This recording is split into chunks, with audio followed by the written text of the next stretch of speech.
after 45 years service in GP, he has now taken this position of our team. He himself considers not an ordinary GP because he has got so far multiple medical interests like cardiology, rheumatology, dementia is his main subject. And he has got quite a bit of work with the Essex, in Essex, with the primary care. And he has also one of his close relatives who has got dementia. So let us benefit from his experience. Over to you, Jitendra. All the best.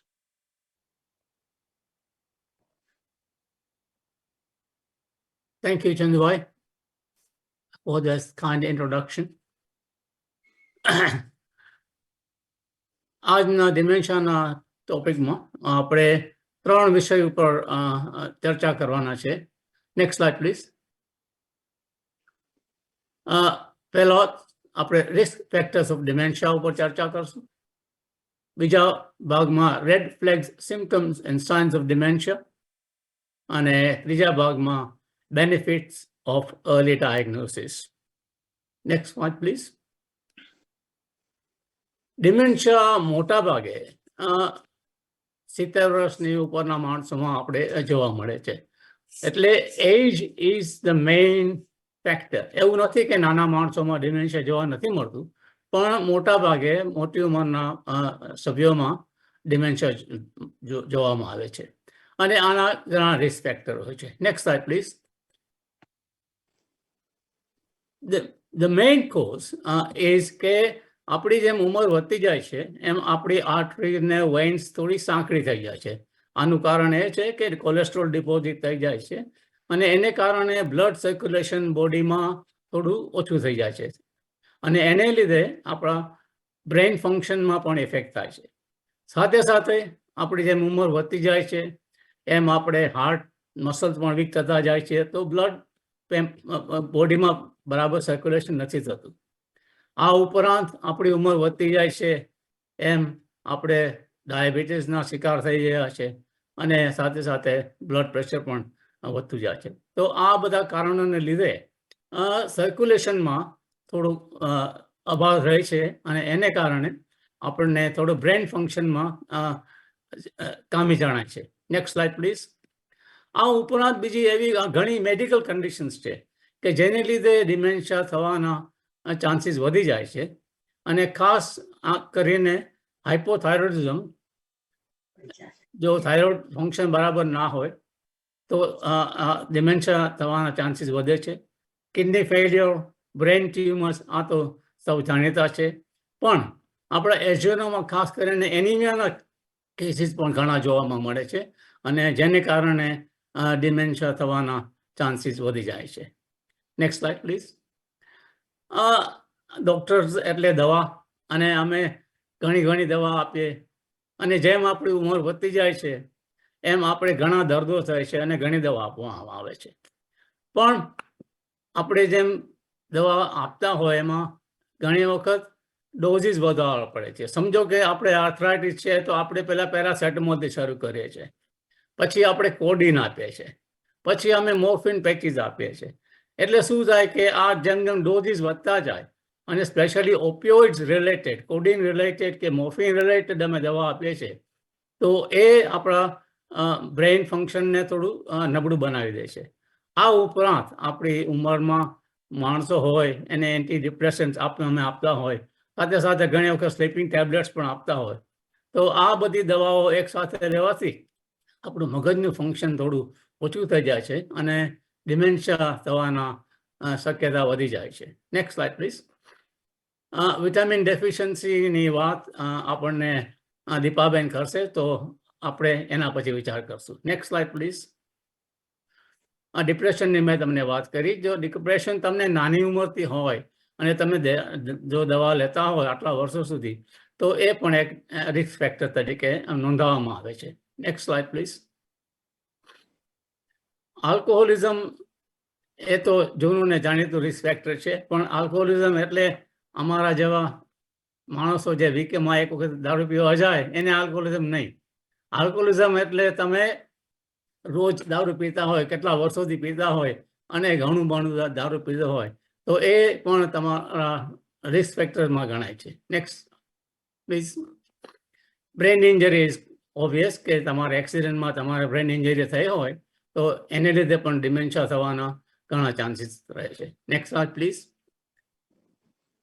Hearing અને visual લોસની હું તમને થોડી વાર પછી વધારે ઊંડાઈમાં વાત કરીશ. Next slide please. અને સ્પેશિયલી મહિલાઓમાં અર્લી મેનોપોઝ ને પણ એક રિસ્ક ફેક્ટર તરીકે ગણવામાં આવે છે. સો આ આપણે વાત કરી રિસ્ક ફેક્ટર્સની. તો હવે આપણે વાત કરીએ ડિમેન્શિયાની સાઇન્સ, વોર્નિંગ સાઇન્સ. હવે આ વાત કરું એને પહેલાં મારે તમને બધાને એક વોર્નિંગ દેવાની છે કે મારું આ ભાષણ સાંભળીને તમે MBBS નહીં બની જતા, મેમ્બર ઓફ બેટા બેટ સોસાયટી નહીં બનતા અને કોઈને બંધ બેસતી પાઘડી પહેરાવતા નહીં. કારણ કે આ મેમરી લોસ ને વોર્નિંગ સાઇન્સ, ડિમેન્શિયા બીજા ઘણા દર્દોમાં પણ જોવા મળે છે. બીજું એ સમજવાનું કે આ બધી સાયન્સ અર્લી ડિમેન્શિયામાં નથી જોવા મળતી, ઘણી લેટ ડિમેન્શિયામાં પણ જોવા મળે છે. તો સૌથી પ્રથમ જે આપણે સ્ટ્રાઇકિંગ સાઇન જોવા મળે છે એ છે ફોરગેટિંગ રિસન્ટ ઇવેન્ટ્સ અને recent events forgetting on frequent occasions. એકાદ બે વખત તો બધા ભૂલી જાય આપણે ઉંમર વધતી હોય. તો હું તમને દાખલા તરીકે તમે સમજો કે આપણે રોજ ઘરમાં ડિસ્કશન થતું હોય કે આપણે ફલાણી પાર્ટીમાં જવાનું છે કે ભજનમાં જવાનું છે કે કોઈના લગ્નમાં જવાનું છે, અને જે માણસને અર્લી ડિમેન્શિયા હોય એને પોતાની મેમરી ઉપર વિશ્વાસ નથી હોતો. તો એ લોકો શું કરે કે ક્યાં નોંધ કરી લે, ક્યાં ડાયરીમાં લખી રાખે, ક્યાં કોઈ પીસ ઓફ પેપર લખીને એના ખિસ્સામાં રાખે. અને એને પોતાને ભરોસો નથી એટલે શું કરે કે અવારનવાર જોયે રાખે, ડાયરી જોયે રાખે, કાં તમને પૂછાપૂછ કરે કે આપણે ફલાણી તારીખે ત્યાં જવાનું છે, તને યાદ છે ને? હવે આપણને તો યાદ છે પણ એને યાદ નથી એટલે તમને પૂછાપૂછ કરે છે. એટલે સેમ એક ને એક સવાલ તમને કર્યા રાખે. અને જો આવું જો બધી બાબતોમાં થતું હોય તો this is called memory loss. એટલે આવી રીતના એપોઇન્ટમેન્ટમાં થાય, કન્વર્સેશનમાં થાય, ઘણી ઘણી જગ્યાએ થાય. તો આ એક મોટામાં મોટું અને વોર્નિંગ સાઇન્સ છે. Next one, difficulty with familiar task. હવે આપણે વિચાર કરો કે આપણે કોઈ રોજ શાક ને ભાત ને બનાવતા હોય અને વાનગી બનાવતા હોય, આટલા વર્ષો સુધી બનાવી હોય તો આપણે કહીએ કે આંખો વીજીને પણ માણસ બનાવી શકે. પણ જેને અર્લી ડિમેન્શિયા હોય એ લોકો રોજ એક વાનગી બનાવવામાં ભૂલ કરતા હોય કે આજે આ ભૂલ કરી, કાલે પરમ દિવસ પહેલી ભૂલ કરી અને સરખું થાય નહીં. તો આ ફેમિલિયર ટાસ્કમાં જો એ લોકોને તકલીફ પડતી હોય તો આપણે સમજવાનું કે આ જરાક એક અગત્યનું રિસ્ક ફેક્ટર છે. એ લોકો ઘણી વખત બ્રશ કરતા ભૂલી જાય, બ્રશ કરે તો ટૂથપેસ્ટ નાખતા ભૂલી જાય. આવું પણ ઘણું થતું હોય છે. જો ડ્રાઇવિંગ કરતા હોય તો અમુક જગ્યાએ જવાનું હોય અને કદાચ જો ટ્રાફિક લાઇટ એક્સ્ટ્રા આવી ગઈ તો પ્રોબ્લેમ થઈ જાય કે નેક્સ્ટ લેફ્ટ રહેવાનું છે કે નેક્સ્ટ સીધું જવાનું છે. એટલે આવી મૂંઝવણો થતી હોય અવારનવાર. અને જે ફેમિલિયર હોય, આ તો તમે કેટલી વખત આ ટાસ્ક કર્યો હોય અને એમાં પણ જો તમને મુસીબત જણાતી હોય તો એ પણ એક વોર્નિંગ સાઇન ઓફ ડિમેન્શિયા છે. Next one, problem with words. ઘણી વખત માણસો સરખી રીતના ડિસ્ગાઇઝ કરી શકે છે, પણ આમાં શું થાય છે કે સમજો કે તમે ડિસ્ક્રાઇબ કરતા હોય કે અમે ફલાણા ફંક્શનમાં ગયા હતા અને તમને ફર્સ્ટ ક્લાસ ડિસ્ક્રિપ્શન આપતા હોય અને સડનલી એ લોકો બોલતા બંધ થઈ જાય અને એક ટોપિક બદલાવી નાખે કે આ નહીં, આજે વારે ઠંડી બહુ છે નહીં. શું કરવા? કારણ કે એ લોકો હવે થોટ પ્રોસેસ બંધ થઈ ગયો, દે ગોટ બ્લેન્ક. આપણે કહે ને, એટલે આવું જો થતું હોય અવારનવાર, they stop in the middle of a conversation અને ટોપિક બદલાવી નાખે તો પણ એ એમને વર્ડ્સમાં પ્રોબ્લેમ છે એટલે આવી રીતના બિહેવ કરે છે અને એનું કારણ છે કે એ લોકોને early dementia. Next slide please. Time and પ્લેસનું કન્ફ્યુઝન પણ એવી રીતે જ છે કે તમે રોજ અમુક વસ્તુ કરતા હોય અને તમે ફેમિલિયર હોય કે આપણે શોપિંગ જતા હોય અને આપણે સુપર માર્કેટમાં જાય, પછી આપણે રાશનની શોપમાં જાય અને પછી આપણે બીજે કઈ શોપમાં જતા હોય. હવે તમે રોજ તમારું રૂટીન હોય તો તમે એવી રીતના જાઓ, પણ સમજો કે આજે તમે રાશનની શોપમાં પહેલા ગયા અને પછી બહાર નીકળો તો એ લોકોને જરા કન્ફ્યુઝન થઈ જાય કે હવે આપણે સુપર માર્કેટમાં જવા માટે ડાબી બાજુ વળવાનું છે કે સીધું વળવાનું છે. અને કદાચ એ યાદ પણ આવે ને તો એ સીધા બહાર નીકળી જાય શોપિંગ કર્યા વગર, કારણ કે એને થયું કે આપણે આ દર વખતે છેલ્લી દુકાનમાં આપણે જાય છીએ, આ શાકવાળીની દુકાન છે, પછી આપણે ઘરે જાય. એટલે એ લોકોના ટાઈમ અને પ્લેસમાં કન્ફ્યુઝન થઈ જાય. એટલે ખબર છે આપણે શોપિંગ સેન્ટરમાં છે, પણ કઈ બાજુ છે અને શું નેક્સ્ટ કરવાનું છે એમાં એ લોકોને સમજ નથી પડતી. Next one please. આ પુઅર જજમેન્ટ તો ઓબ્વિયસ છે, પણ આ લેટ સાઇન ઓફ ડિમેન્શિયા છે. આ ડિમેન્શિયા જરા વધારે થયું હોય તો શું કે એ લોકો જજમેન્ટ એ લોકોનું પુઅર થઈ જાય છે કે વિન્ટરમાં સમરના કપડાં પહેરીને બહાર જવા થઈ જાય. ઘણી વખત આપણે ટીપ આપવાની હોય તો 10ની નોટ ને બધામાં 50ની નોટ મૂકી દીધી હોય, કારણ કે એને ખબર નથી પડતી કે આ 10ની નોટ છે કે 50ની નોટ છે, અથવા જજમેન્ટ પુઅર હોય. એટલે આવું જો બિહેવિયર જોવામાં મળતું હોય કે જજમેન્ટ ક્વેશ્ચનમાં આવે તો એ લેટ સાઇન ઓફ ડિમેન્શિયા છે, એ અર્લી સાઇન નથી. Next paragraph. Next one. આ એક બહુ કોમન વસ્તુ છે. આપણે બધાએ આપણી ઉંમર થાય તો વસ્તુ જાણે અજાણે આડેઅવળી મૂકી દે, પણ આવું થતું હોય કે આપણે અવારનવાર આપણે બહારેથી આવે તો ચાવી ફ્રીજમાં મૂકી દીધી હોય કે આપણું વોલેટ ફ્રીજમાં મૂકી દીધું હોય, અને આવું અવારનવાર બનતું હોય કે સ્ટ્રેન્જ પ્લેસીસમાં આપણે મૂકી દઈએ, તો આ પણ એક અગત્યની ડિમેન્શિયાની વોર્નિંગ સાઇન છે. Next one please. મૂડ ને પર્સનાલિટી ચેન્જીસ તો ઓબ્વિયસ છે, અને માણસ બહુ એન્ઝાયટીમાં આવી જાય, ઇરિટેબલ થઈ જતો હોય, અને એ એનું નેચર પહેલાં ના હોય. ટીવી ચાલુ કરે પણ એમાં શું આવે છે એ જોવાનું ના હોય. they lose interest totally and their personality changes totally. અને જો આવું પણ જો થતું હોય તો આપણે જરાક સમજવાનું કે એમને થિંકિંગમાં થોડો પ્રોબ્લેમ થાય છે. Next one. અને આ હું તમને વાત કરતો હતો વિઝ્યુઅલ અને હિયરિંગ ડિફેક્ટ. આમાં શું થાય છે કે એ લોકો જોવે છે, એ લોકોને ખબર છે શું છે, પણ એનું કેવી રીતના એનું સોલ્યુશન લેવું એ ખબર નથી. તો સમજો મેં તમને એક્ઝામ્પલ બતાવ્યો છે કે તમે ક્યાં બહાર ગયા હોય અને આવી રીતના સાઇન મૂકી હોય કે કોશન વેટ ફ્લો, અને આપણે એમનું ધ્યાન પણ દોરીએ કે ત્યાં પાણી ઢોરાણું છે કે ઢોરાણું છે, આપણે જરાક દૂર ચાલવાનું છે, અને એ મુંડી હલાવીને કે એકનોલેજ પણ કરે કે હા બરાબર, પણ છતાં પણ એ સીધા એ તરફ જ જાય, બોર્ડ માર્યું મૂક્યું છે ત્યાં જ જાય. શું કરવા કે એ લોકોને સાઇન પણ છે, વાંચ્યું પણ છે, તો એ લોકોને વિઝનમાં તો પ્રોબ્લેમ છે નહીં, પણ એ સાઇનનો મિનિંગ શું છે અને એ જો આપણે એનો જો આપણે અમલમાં મૂકવાની હોય તો આપણે શું પગલાં ભરવાનું છે એ કનેક્શન નથી કરી શકતા. એટલે શું થાય કે એ લોકોની વિઝન બરાબર છે પણ બ્રેનનું પ્રોસેસિંગ બરાબર નથી. તો આવું જો થતું હોય તો એ પણ એક અગત્યની ડિમેન્શિયાની સાઇન છે. હિયરિંગનું પણ એવું જ છે કે આપણે ઉંમર થાય એટલે આપણે બધાને થોડુંક સાંભળવામાં પ્રોબ્લેમ થાય અને આપણે હિયરિંગ એડ પણ રાખીએ, પણ શું થાય કે તમે એ સાંભળે છે, તમે શું કહો છો એ પણ એને ખબર છે, પણ એનું કનેક્શન બ્રેનમાં થતું નથી. સો ફોર એક્ઝામ્પલ તમે બોલાવો એમને કે ચાલો જમવાનું તૈયાર છે, તો તમને હોકારો પણ દે કે હા જમવાનું તૈયાર છે, પણ એ બેઠા થઈને ટેબલ ઉપર ના પહોંચે. શું કરવા કે એનું મહત્વનું ખબર નથી કે જમવાનું તૈયાર છે એટલે હવે મારે ઉઠીને ટેબલ ઉપર જવાનું છે. તો એને હિયરિંગમાં પ્રોબ્લેમ નથી, પણ શું સાંભળે છે અને એનું મગજમાં એનું શું પ્રોસેસિંગ થાય છે ત્યાં ડિસ્કનેક્ટ છે, એટલા માટે એ રીતના બિહેવ કરે છે. તો આવું થતું હોય તો એ એક ડિમેન્શિયાની વોર્નિંગ સાઇન છે. આ અર્લી ડિમેન્શિયામાં પણ જોવા મળે છે. Next slide please.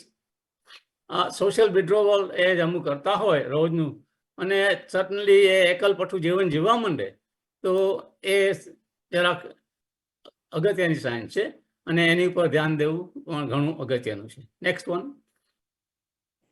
આની તમને વાત કરી કુકિંગની, so will ignore that slide. Next one please. તો હવે આ વોર્નિંગ સાઇન્સ ઓફ ડિમેન્શિયાની વાત કરી.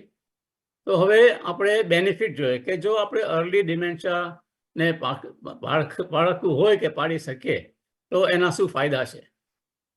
પહેલા તો એવું છે કે આપણે એક્યુરેટ ડાયગ્નોસિસ એસ્ટાબ્લિશ કરી શકીએ છીએ.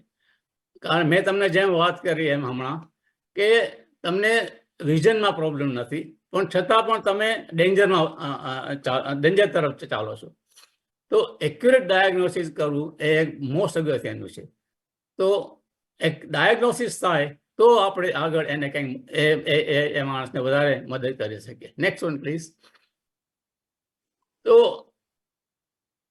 આપણે જો અર્લી ડાયગ્નોસિસ મળી જાય તો આપણે એમને ઇન્વોલ્વ કરી શકીએ, એમના ફેમિલીને ઇન્વોલ્વ કરી શકીએ, એ લોકોનું કેર પ્લાન આપણે સરખી રીતના પ્લાન કરી શકીએ. અને if everybody is on board, it doesn't only help the patient, but it helps the family. Next one. ડિમેન્શિયામાં અત્યારના બહુ રેપિડ પ્રોગ્રેસ થયેલો છે અને સ્પેશિયલી અલ્ઝાઇમર્સ ડિમેન્શિયા એ એક most common type of dementia છે. એમાં ઘણા નવા ડ્રગ્સ ઇન્ટ્રોડ્યુસ થયા છે. તો જો આ ડ્રગ્સનો આપણે ફાયદો ઉઠાવવો હોય તો they work best in early stages. જ્યારે ડિમેન્શિયા અર્લી સ્ટેજીસમાં હોય ત્યારે these medicines are more effective. તો જેટલું અર્લી ડાયગ્નોસિસ આપણે એસ્ટાબ્લિશ કરી શકીએ એટલું આપણે એ માણસને વધારે મદદ કરી શકીએ. અને એટલું જ નહીં, પણ આ વ્યક્તિને બીજા પણ જો દર્દ હોય, સે ડાયાબિટીસ હોય, બ્લડ પ્રેશર હોય, હાર્ટ ફેલિયર હોય, તો એ દવા લેવામાં પણ આપણે એ લોકોને એન્કરેજ કરી શકીએ. કારણ કે દે સ્ટીલ બિહેવ મોર ઓર લેસ નોર્મલી. અમુક એરિયાઝમાં જ એ લોકોને જાજો પ્રોબ્લેમ થતો હોય. તો ઇટ ઇઝ વેરી ઇમ્પોર્ટન્ટ કે જો અર્લી ડાયગ્નોસિસ આપણને મળે તો આપણે પેશન્ટને દવાઓ સરખી રીતના એડમિનિસ્ટર કરી શકીએ છીએ. Next one please. આપણે બધાને આપણે ઈચ્છા હોય કે હું જ્યારે રિટાયર થઈશ તો હું ફરવા જઈશ, વર્શિપની જગ્યાએ જઈશ. અને આપણને હવે એ પણ બીજું મળ્યું કે ભાઈ આ વ્યક્તિને હવે અર્લી ડિમેન્શિયા છે અને આ ડિમેન્શિયા એવું છે કે એ વધતું રહેવાનું છે.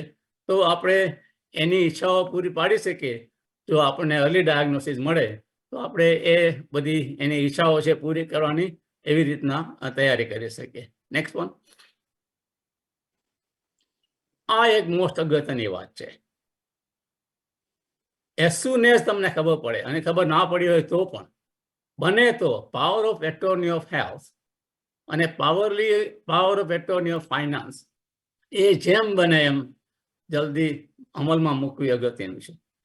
તમને એક એક્ઝામ્પલ આપું કે ઘણી વખત અમે ડૉક્ટર લોકો એવી કઠણાઈમાં ફસાઈ જાય છે કે અમે તમારા રિલેશનને પૂછીએ કે ભાઈ અમને લાગે છે કે હવે અમારે આમનો લાઈફ સપોર્ટ સ્વિચ ઓફ કરવાનો ટાઈમ આવ્યો છે, તો અમે તમારી પરમિશન માંગીએ છીએ. હવે શું થાય, આ ડિસિઝન દેવા માટે ફેમિલીને સંકોચ થાય. પણ જો power of attorney of health કોઈને આપવામાં આવી હોય તો એ માણસ કોન્ફિડન્ટલી ડૉક્ટરને કહી શકે કે ભાઈ અમારે આ ડિસ્કશન થયું છે અને એમની ઈચ્છા છે કે જો આવો સમય આવે તો તમે મશીન ઓફ કરી નાખજો. તો ઇટ ઇઝ વેરી ઇમ્પોર્ટન્ટ કે તમે આ power of attorney of health જેમ બને જલ્દી અમલમાં મૂકો. Next one. અલ્ઝાઇમર સોસાયટીમાં જોઈન થવું એક મોસ્ટ અગત્યનું છે. આ વોલન્ટરી ઓર્ગેનાઇઝેશન છે અને એ લોકો તમને ઘણી રીતે સપોર્ટ કરી શકે છે. સ્પેશિયલી અમારા જેવા પ્રોગ્રામ એ લોકો ગોઠવે છે, ડે સેન્ટર રન કરે છે. મેં તમને કહ્યું એમ પાવર ઓફ એટોર્ની વ્હીલ બનાવવામાં તમને મદદ કરે છે. તો બને તો આવી સોસાયટીમાં જોઈન થવું. તમને ડે સેન્ટરમાં કે એ લોકોના સોશિયલ ઇવેન્ટમાં તમે જાઓ તો તમે બીજા માણસોને મળો અને તમે એકબીજાના આઈડિયા એક્સચેન્જ કરો તો તમને પણ એટલું સપોર્ટ મળે, પણ તમને એ લોકો પાસે પણ ઘણું જાણવાનું મળે. તો અલ્ઝાઇમર સોસાયટીમાં બને તો તમારે મેમ્બરશિપ થઈ જવાનું. Next paragraph please. ફેમિલીની મેં તમને વાત કરી. Next one please. Next one please. આ રિસર્ચ એ એક આપણા એશિયનો માટે કે સ્પેશિયલી એક ટાબુ સબ્જેક્ટ છે કે તમે ગિની પીગ બની જાઓ છો. ઇન રિયલ ટર્મ વાત સાચી છે, પણ વિચાર કરો કે તમને આજે જે દવાની શોધખોળ થઈ અને તમે એનો લાભ ઉઠાવો છો, એ બીજા કોઈએ પેલા ક્લિનિકલ ટ્રાયલમાં ભાગ લીધો છે ત્યારે આ દવાની શોધખોળ થઈ છે અને એનો લાભ તમને મળે છે. તો તમે જો આવી ક્લિનિકલ ટ્રાયલમાં જો ભાગ લ્યો તો એક તો તમને 1-to-1 એટેન્શન મળે, બીજું કે નવી દવાને માર્કેટમાં લાવવા માટે એ તમે એક હેલ્પફુલ છો. તો આ એક જ્યારે તમારે હજી તમને વિચાર કરવાનો તમારામાં શક્તિ હોય અને આ જો તમારી સાથે સબ્જેક્ટ ડિસ્કસ કરવામાં આવે તો એ બહુ અગત્યનું છે કે તમે એની માટે સિરિયસ થોટ આપો અને બને તો રિસર્ચને આગળ વધારવા માટે એમાં હેલ્પફુલ થાવ. Next one please. આ ટોપિક ઉપર જ્યોતિબેન આપણને વધારે માહિતી આપશે, તો I will skip that slide. Next one please. So મારે અંતમાં તમને એટલું જ કહેવાનું છે કે dementia is a progressive disease. We cannot cure dementia. We can decrease the risks of dementia by addressing the risk factors. આ મેં તમને જેલા પહેલી સ્લાઇડમાં ડિસ્કશન આપણે કર્યું, તો એ જો રિસ્ક ફેક્ટર્સ આપણને ખબર હોય અથવા આપણને બીજાને આપણે રિસ્ક ફેક્ટર બતાવી શકીએ તો they can reduce the risk of getting dementia by addressing those risk factors now. અને અંતમાં early diagnosis જેટલું early થાય એટલું જો થાય તો આપણે early intervention, early help કરી શકીએ અને this can improve outcome not only for patients, for families and for their carers. So I will end here. આ મારું પહેલું ગુજરાતીમાં લેક્ચર છે, તો ચોક્કસ કંઈક ભૂલો થઈ હશે તો હું એડવાન્સમાં તમારી માફી માગી લઉં છું અને મોટું દિલ રાખીને માફ કરજો. Next speaker is Dr. Deepa Modi. Deepaben 33 વર્ષ થયા લેસ્ટરમાં એક જનરલ પ્રેક્ટિસ તરીકે સેવા આપે છે અને એમને ઓલ્ટરનેટિવ થેરાપીમાં ઘણો ઇન્ટરેસ્ટ છે અને she has been practicing advanced vibronics for the last 13 years. Deepaben believes in that prevention is better than cure, and this can be more helpful by living a healthy lifestyle. Over to you, Deepaben. ઘણો આભાર જીતુભાઈ. જય શ્રી કૃષ્ણ બધાને. આજે આટલા સંખ્યામાં બધા ભેગા થયા છે, ભગવાનની દયા છે. Honestly thank you for joining. આજે આપણે છે ને ડિમેન્શિયાના બારામાં આપણે કઈ રીતના એને રોકી શકીએ પહેલા તો એની ચર્ચા કરવાના છે. ઘણી બધી વસ્તુ છે અને બહુ જ કોમ્પ્લેક્સ છે, એટલે આમાં સમજવું એ બહુ અઘરું છે. અને ભલે ડોક્ટર્સ લોકો કહે છે, આપણે હમણાં જ સાંભળ્યું કે એનો ક્યાંય ક્યોર નથી, પણ અત્યારનું સાયન્સ એટલું બધું ડેવલપ થયું છે કે ઘણી વસ્તુ આપણે છે કરી શકીએ જો આપણને ખ્યાલમાં હોય તો. એટલે પહેલું સ્ટેપ તો આપણે અવેરનેસ છે. Next slide please. Yeah, so body આપણું હીલ થવા માટે જ છે અને અવેરનેસ હોય is the first step in healing. Okay, next step please. એટલે હું તમને આ રિસન્ટ બધું રિસર્ચ હું તમને કહું છું. મેં બી નતું, હું ડોક્ટર છું છતાંય મને નથી ખબર અડધી વસ્તુ આજે કહેવાની છું. આ છેલ્લા 2-3 મહિનામાં મને ટાઈમ છે તો મેં એનું રિસર્ચ કર્યું છે અને ઘણી બધી વસ્તુ આપણા હાથમાં છે કે આપણે ચેન્જ કરી શકીએ. પહેલા તો સમજવું પડે કે ડિમેન્શિયા એ લાઇફસ્ટાઇલ ડિઝીઝ છે. This is the current thinking of many doctors around the world. Lifestyle disease means કે આપણે કઈ રીતના જીવીએ છીએ એના ઉપર આભાર છે. હવે એક દિવસમાં નથી થતું ડિમેન્શિયા છે ને, એને 20 થી 30 વર્ષ આપણે કંઈક ખામી હોય ત્યારે આપણા બ્રેઇનમાં એવું થાય છે કે આપણે ડિમેન્શિયાના સિમ્ટમ્સ આવે છે. પણ અત્યારનું સાયન્સ એમ કહે છે કે ઇવન 20 વર્ષ પહેલા બી બ્રેઇન ચેન્જીસ થાય છે કે એ કારણે ખબર પડે કે કંઈ ડિફેક્ટ છે બ્રેઇનમાં અને ધીમે ધીમે પ્રોગ્રેસ થાય છે. તો તો પહેલા તો આપણે સમજવું જોઈએ કે આપણું બોડી શું છે. આપણે 5 તત્વના બોડી છે, 5 બોડીઝ છે, એક જ બોડી નથી. પહેલા તો આપણું શરીર છે, પછી આપણો પ્રાણમય કોષ છે, બ્રેથ, પછી આપણું મન છે, મન એટલે થિંકિંગ પાવર, પછી આપણું બુદ્ધિ છે, ઇન્ટેલેક્ટ પાવર, અને પછી આનંદમય કોષ, એ 5મું શરીર. આ 5 શરીરમાં આપણે જો બેલેન્સ હોય તો આપણી હેલ્થ પરફેક્ટ હોય. ઓકે, આ બધું આપણું એન્શન્ટ ભગવાનનું નોલેજમાંથી આવે છે. વેદાસમાં બી આ બધું લખેલું છે. પણ આપણે આજે ટાઈમના આભારે બોડી ઉપર જ વધારે ચર્ચા કરશું. આ બીજી બધી વસ્તુ આપણા ઉપર છે કે કેવી રીતના આપણે નિભાવીએ. કેર ઓફ ધ બોડી પહેલા તો મહત્વ છે, જે ગુડ હેબિટ્સ અને ગુડ ડાયટ થી થાય છે. પછી બ્રેથ આપણો બહુ ઇમ્પોર્ટન્ટ છે. આપણે કેવા ઊંડા શ્વાસ લઈએ છીએ, યોગા પ્રેક્ટિસ કરીએ છીએ કે કસરત થોડી કરીએ છીએ. જેમ આપણે શ્વાસ સરખો હોય એમ આપણું મન સરખું રહે છે, અને એમ આપણી હેલ્થ બી સારી રહે છે. એટલે care of the mind is the third. Right thinking is the key. આપણે જો સારા વિચાર હશું તો આપણું શરીર બી સારું જ રહેશે. પણ આપણે જો ડાઉન હશું, ડિપ્રેસ્ડ હશું કે નેગેટિવ જ વિચાર કરશું તો આપણી એનર્જી ઘટી જશે, આપણે થાક લાગશે, આપણને કંઈ કામ નહીં થાય. એટલે આપણું સ્ટ્રેસ કેવી રીતના હેન્ડલ કરીએ છીએ એ બહુ અગત્યનું છે. હવે એ બધું આપણે અત્યારના ટાઈમ નથી ચર્ચા કરવામાં, પણ આપણે ખ્યાલમાં રાખવું જોઈએ કે આપણે રાઈટ પોઝિટિવ રહીએ અને રાઈટ થિંકિંગ કરીએ.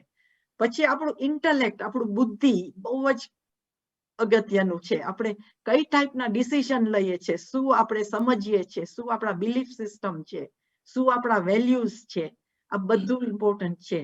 અને 5મું આપણે આનંદમાં રહીએ છીએ કે નહીં, આપણું આનંદમય કોષ છે. આપણે સચ્ચિત આનંદ એટલે આપણે આનંદ, પરમાનંદ સાથે કેટલા ટાઈમ આપણે સ્પેન્ડ કરીએ છીએ, આપણું કેટલું આપણે કનેક્ટ થાય છે ભગવાન સાથે, આપણે સોશિયલી બધાની સાથે કેટલું કનેક્ટ થાય છે, એ બધું જ ઇમ્પોર્ટન્ટ છે. સો આ બધું ખ્યાલમાં રાખીને આપણે we will go quickly through what is important for the body. So next slide please. હવે શરીરને નીંદર જોઈએ પહેલા તો 6 થી 8 કલાક. જે ઓછું નીંદર કરે છે એને ડિમેન્શિયા થવાના બહુ રિસ્ક વધી જાય છે. Sleep is healing. ઓકે, પછી સેકન્ડ આપણે પાણીની જરૂર છે. 6 થી 8 ગ્લાસ મિનિમમ પાણી પીવું જોઈએ રોજ. ઘણાને ડિમેન્શિયાના સિમ્પટમ્સ થઈ જાય છે બીકોઝ ઓછું પાણી પીવે છે. પછી થર્ડ આપણે હેલ્ધી ડાયટ જોઈએ. ડાયટ બહુ અગત્યનું છે. શું આપણે ખાઈએ છીએ? મેડિટેરેનિયન ડાયટ અત્યારના સારામાં સારી ગણાય છે. એમાં જેમ તમે રંગબેરંગી વેજીટેબલ્સ ને ફ્રૂટ્સ ખાઓ એમ વધારે સારું. આમાં આઈડિયલ તમે જો ઉત્તમ કયું ગણાય તો 50% તમે શાક ને ભાજી ખાઓ અને ફ્રૂટ્સ, 50% શાકભાજી ફ્રૂટ્સ જ ખાઓ. પછી 25% તમે પલ્સીસ ને નટ્સ એટલે આપણું કઠોળ છે, નટ્સ છે બધી ટાઈપના, 25% એ પ્રોટીન ફૂડ્સ ખાઓ. અને 25% તમે હોલ ગ્રેઇન્સ ખાઓ. મીન્સ કે આ હોલ મિલ આટો વાપરીએ કે રાઈસ છે, બાજરો, જુવાર, એ બધું એ હોલ ગ્રેઇન્સ ગણાય. જો આ બેલેન્સમાં આપણે ખાશું તો ઉત્તમમાં ઉત્તમ છે. હવે આમાં ઓલિવ ઓઇલ બી બહુ સારું, એવોકાડોઝ, અનરિફાઇન્ડ ઓઇલ્સ વાપરો. આપણે ખાસ કરીને ભૂલ શું થાય છે કે રિફાઇન્ડ ઓઇલ્સ બહુ આપણા ડાયટમાં છે, આપણે એશિયન ડાયટમાં.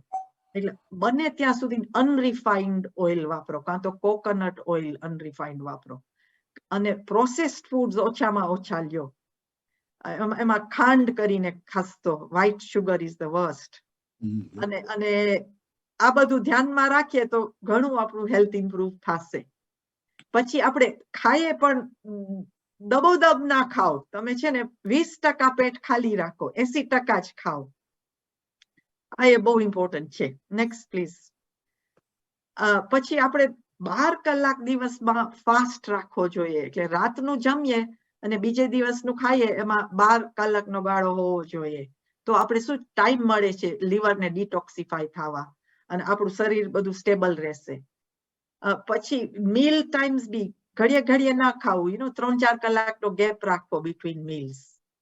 અને પછી છઠ્ઠું છે કે આપણે આપણું વેઇટ, ડાયાબિટીસ, બ્લડ પ્રેશર એ બહુ જ અગત્યનું છે કંટ્રોલ કરવામાં. આ ત્રણેય ખતરનાક વસ્તુ છે બ્રેઇન હેલ્થ માટે. જો શુગર વધે છે ડાયાબિટીસમાં તો 70 થી 80% ચાન્સીસ છે કે તમને ડિમેન્શિયા થઈ જશે જેમ ઉંમર વધશે એમ. આ બધી ત્રણેય વસ્તુ તમારો રિસ્ક ખૂબ જ વધારે છે, એટલે એ કંટ્રોલ રાખવું બહુ જરૂરી છે. પછી 7મો પોઈન્ટ છે એક્સરસાઇઝ કરો.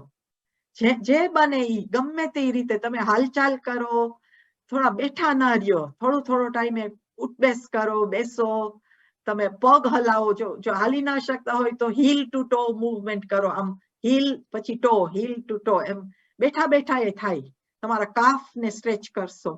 કાં તો તમે બોલ્સ લઈને તમે જગલ કરો, આવી રીતના બોલ્સ ફેંકો, બે બોલ્સ રાખીને જગલિંગ થોડુંક કરો તો હાથના મૂવમેન્ટ થાય, કોર્ડિનેશન થાય. ગમે તે રીતે તમે થોડું રેઝિસ્ટન્સ ટ્રેનિંગ કરો કે એરોબિક્સ કરો, કોઈ બી રીતને પણ 15-20 મિનિટ એટલીસ્ટ મૂવમેન્ટ કઈ હોવું જોઈએ થોડું ફાસ્ટ. પછી મેનેજ યોર સ્ટ્રેસ, એ આ બહુ ઇમ્પોર્ટન્ટ છે. Okay, we not going to spend too long on this, પણ આપણે ટાઈમ આપણા માટે પોતાને કાઢવો જોઈએ થોડોક બી. માઇન્ડ આપણું થોડું ક્લિયર કરવું જોઈએ, આપણે કઈ બી નવું કંઈક શીખવું જોઈએ, અને આપણું દિલ હળવું કરવું જોઈએ, તો બધું આપણું સરખું થશે. Next please. અને ફાઇનલ પોઈન્ટ આપણો છે કે ટોક્સિન્સ અવોઇડ કરવા જોઈએ. આમાં ખાસ કરીને સ્મોકિંગ છે, આલ્કોહોલ છે, હેવી મેટલ્સ છે like aluminium, mercury, lead, pesticides છે, ખાવાનામાં આવે છે. આ ફ્લુરાઇન આપણા પાણીમાં આવે છે. આ બધી જ વસ્તુ બ્રેઇન ઉપર અસર કરે છે. ડિમેન્શિયા થવાના રિસ્ક બહુ જ વધારે છે. હવે અમુક વસ્તુ આપણા કંટ્રોલમાં છે ને અમુક નથી, પણ આપણે એટલીસ્ટ એલ્યુમિનિયમના પેન્સ ને સુપરિયા ન વાપરીએ. આપણે એના કરતા સ્ટીલના બેટર. તમે એલ્યુમિનિયમ ફોઇલમાં વીકતા હોય કાંઈ બી ખાવાનું તો એને ગરમ નહીં કરવાનું એમાં, કારણ કે એમાં બહુ લીક થશે એલ્યુમિનિયમ, એટલે એ નહીં સારું. કોઈ બી ડિઓડ્રન્ટ્સ વાપરો છો તો એમાં મેજોરિટીમાં એલ્યુમિનિયમ ક્લોરાઇડ હોય છે. આ બી તમે એવોઇડ કરી શકો છો. નેચરલ ડિઓડ્રન્ટ્સ ઘણા બધા હોય છે કે તમે યુઝ કરી શકો. Faith in nature is a company that does good clean products. પછી તમે લેડ, બહુ પોલ્યુશન હોય ત્યાં બારે બહુ ચાલો નહીં. ખુલ્લા જગ્યામાં ચાલવું વધારે સારું, પણ આ ઘણી વાર ઇટ્સ નોટ ઇન આ કંટ્રોલ. મર્ક્યુરી છે એ ઘણી વાર ખાવાનામાંથી બી આવે છે, ઘણી વાર ડેન્ટલ ફિલિંગ્સમાંથી બી આવે છે.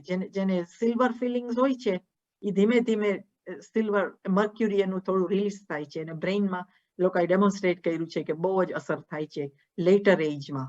એટલે વ્હાઇટ ફિલિંગ બને ત્યાં સુધી બેટર. ઓકે, ઘણા જણા તો કઢાવી નાખે છે અને નવા વ્હાઇટ ફિલિંગ કરાવે છે. Next please. એટલે પાણીમાં આ ફ્લુરાઇન ને એલ્યુમિનિયમ હોય છે.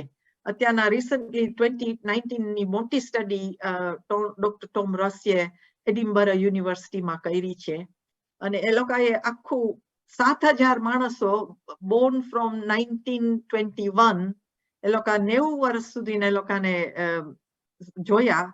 એમાંથી 7,000 માંથી લગભગ 2,000 ને ડિમેન્શિયા થઈ ગયેલું, એટલે 28% કે એટલું.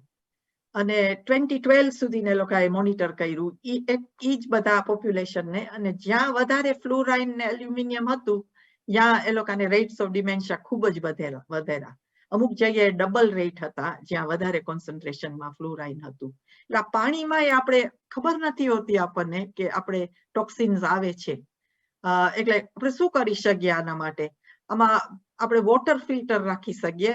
Simple activated charcoal filter will probably stop 70-80% of these toxins, fluoride and aluminium.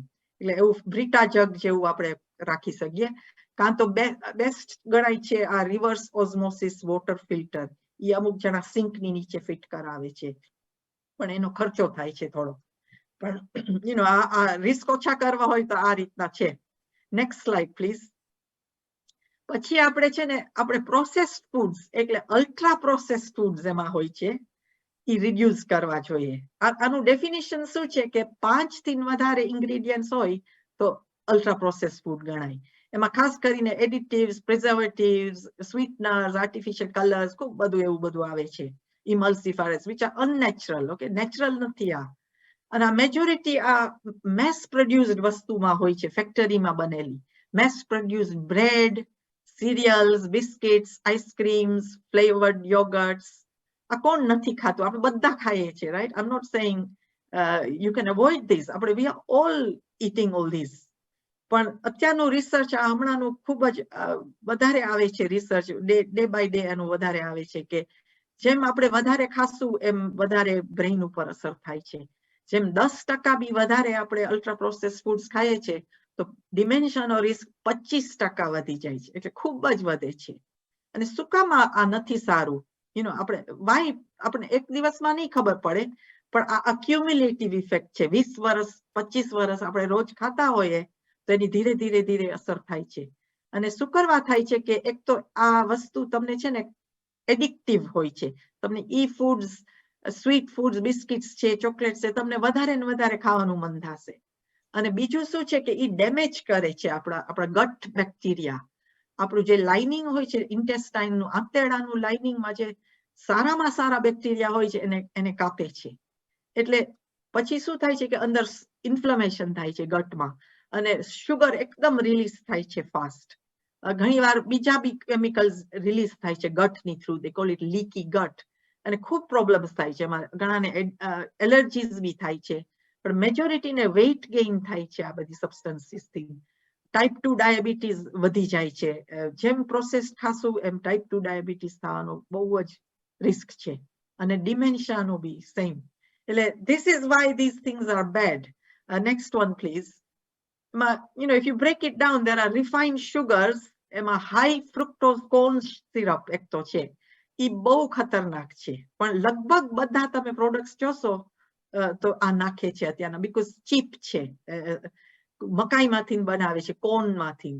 અને એટલું આનું ફૂડમાં તમને ટેસ્ટ સારો લાગશે, સ્વીટ, પણ એનું શુગર ખૂબ જ ફાસ્ટ વધે છે. It's so fast કે it goes straight to the brain and it does damage there. એટલે બીજા બધા શુગર્સ છે, મોલ્ટોઝ, ડેક્સ્ટ્રોઝ, ઇન્વર્ટ શુગર્સ. પછી આર્ટિફિશિયલ શુગર્સ બી નહીં સારી. આ એસ્પાર્ટેમિન, સેક્કરિન, એરિથ્રોલ, સુક્રલેઝ, આ બધા હકીકતમાં સ્વીટ પોઈઝન્સ જ છે. તે આ ન્યુરોટોક્સિન્સ બધા નર્વ્સને જ ડાયરેક્ટ અસર કરે છે, લીવર ડેમેજ કરે છે. બહુ ખતરનાક છે. ઘણાને તો પેરાલિસિસના સિમ્ટમ્સ જેવું આવી જાય છે આવું બધું વધારે થાય છે. જે ડાયટ ડ્રિંક્સ ને બહુ પીવે છે એમાં આ ખૂબ હોય છે. અને there has been reported cases of people getting falsely diagnosed with multiple sclerosis. અને જેવું આ શુગર્સ ને બધું બંધ કરી દે તો પાછા ચાલવા માંડે, કાંઈ ના હોય, પણ એ બ્રેઇન ઉપર એટલી બધી અસર થાય છે. પછી આ ઇમલ્સિફાયર્સ છે, મોનો એન્ડ ડાઇગ્લિસરાઇડ્સ. આ બધા ઈ નંબર્સ છે, E471, સોયા લેસેથિન E322, પછી છે કાર્બોક્સી મિથાઇલ સેલ્યુલોઝ E466. આ છે ને તમે પોલીસોર્બેટ ઇઝ અનધર ઇમલ્સિફાયર E433. હવે આ તમે બ્રેડ કે કોઈ બી વસ્તુ જોશો ને તો લગભગ મેજોરિટીની બ્રેડ્સ જે મોટી ફેક્ટરીમાં બનેલી હોય છે, the big brand names we talking like King's Mill, Warburton's, બધામાં ઈ નંબર્સ હશે. એમાં ખાસ તો આ E282 which is calcium propionate. આ છે ને એન્ટીફંગલ એજન્ટ, પ્રિઝર્વેટિવ ગણાય છે. લગભગ બધી બ્રેડ્સમાં નાખે છે. So the key is, and this is very damaging. I mean, as I say, it's a long-term effect we're talking. It's not like one day, but a body cumulative effect છે. So even આ જે emulsifiers છે, છેલ્લા બે carboxy methyl cellulose ને પોલીસોર્બેટ, એ ખૂબ જ inflammation generate થાય છે અને આપણું પાચન શક્તિ ધીમી કરી નાખે છે. That's the problem. Next slide, please. એટલે મેઇન આપણે છે ને સુપરમાર્કેટમાં જઈએ, કાંઈ બી વસ્તુ લઈએ તો પહેલા તો ઇન્ગ્રીડિયન્ટ્સ વાંચો, લોંગ લિસ્ટ એવોઇડ કરો. જેમ લાંબુ લિસ્ટ હોય એમ દૂર રહ્યો. ઓછું શોર્ટર લિસ્ટ આ બેટર. અને જેમ બને એમ ઈ નંબર્સ ઓછા હોય એમ better. Like breads, I was wondering, bread kai sari? So I went and looked at so many breads, and the best one I found was Marks and Spencer's wholemeal super soft loaf. That's the label. Emma ekkai e numbers nathi hota. And it's safe. There's no preservative either. Only vitamin C, which is ascorbic acid. as a preservative, which is healthy. So you have to look and think, it's not a simple job. Even I find this difficult. But sourdough bread સારી ગણાય છે. ઈ પાચન શક્તિ બહુ જ help થાય છે. It's like આપણે જેમ ઢોકળા ને આપણું હોંડવો ને બનાવીએ છીએ એ રીતના આ ફર્મેન્ટેડ વસ્તુ છે sourdough. તો ઈ બહુ સારી ગણાય છે. પેટ માટે very good for digestion અને એમાં chemicals ઓછા હોય છે. So avoid these long lists. So next slide, please. So let's get to common. This is I'm just showing picture of the common ultra processed foods we all eat. And we could all do by knowing, આપણે થોડી awareness રાખીએ કે આ બધી cut કરો, બને એટલું થોડું ઓછું વાપરો. Next time you have a glass of soda, for instance, think about it. So, and avoid white bread, try and go for wholemeal bread, look for ingredients with less ingredients, yeah? Okay, so next slide, we're going to go to the nitty-gritty of the talk now. આપણે brain function કઈ રીતના વધારી શકીએ? આ બધું evidence-based research માંથી મેં કાઢ્યું છે. It's not just my own thinking, okay? પણ ઘણી વસ્તુ મને બી નથી ખબર કે આ સારી છે. Like vitamin D, for instance, how important it is for our brain. B complex, multivitamins, omega-3, coconut oil. I'm going to go through all these things. There's about 15 items we're going to go through. So let's push on. So first one is vitamin D. Next one, please. Yeah, vitamin D, સૌથી brain માટે important હોય ને તો આ vitamin છે. ઈ છે ને toxins આપણા કાઢે છે. આપણા brain માં inflammation સોજો ઉતારે છે. Nerves ને protect કરે છે. અને એટલું બધું કરે છે આ કે વાત પૂછો વાત. આ જેને ઓછું હોય છે વિટામિન ડી જે નથી ખાતા કે લોહીમાં ઓછું હોય છે એને સીધું 53% રિસ્ક ડિમેન્શિયાનું વધે છે. અને જેને સિવિયર ડિફિશિયન્સી વિટામિન ડી ની હોય છે એને 125% વધે છે ડિમેન્શિયાનું રિસ્ક. એટલે you are protecting your brain by eating vitamin D. It's a sunshine vitamin. Okay? અને એમાં શું થાય છે કે આ BDNF આ કેમિકલ એક છે બ્રેઇનમાં, બ્રેઇન ડિરાઇવ ન્યુરોટ્રોપિક ફેક્ટર, ઈ નર્વ્સ ને પોષણ આપે છે, ઈ નર્વ્સ ને રીગ્રો કરે છે. આ vitamin D helps this factor to rise and it totally protects your brain. So you must take vitamin D. એટલે બીજું કઈ ના યાદ રાખો તો વિટામિન ડી ખાસ ખાજો. Next slide, please.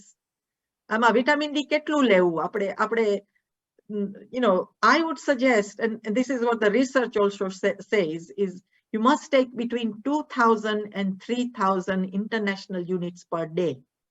અત્યારના most tablets તમે buy કરશો તો 1,000 international units ની હોય છે. એટલે I would strongly recommend જો brain health માટે, brain માં concentration વધારવા માટે you need a bit more than the recommended from your doctors, okay? 2,000 units minimum.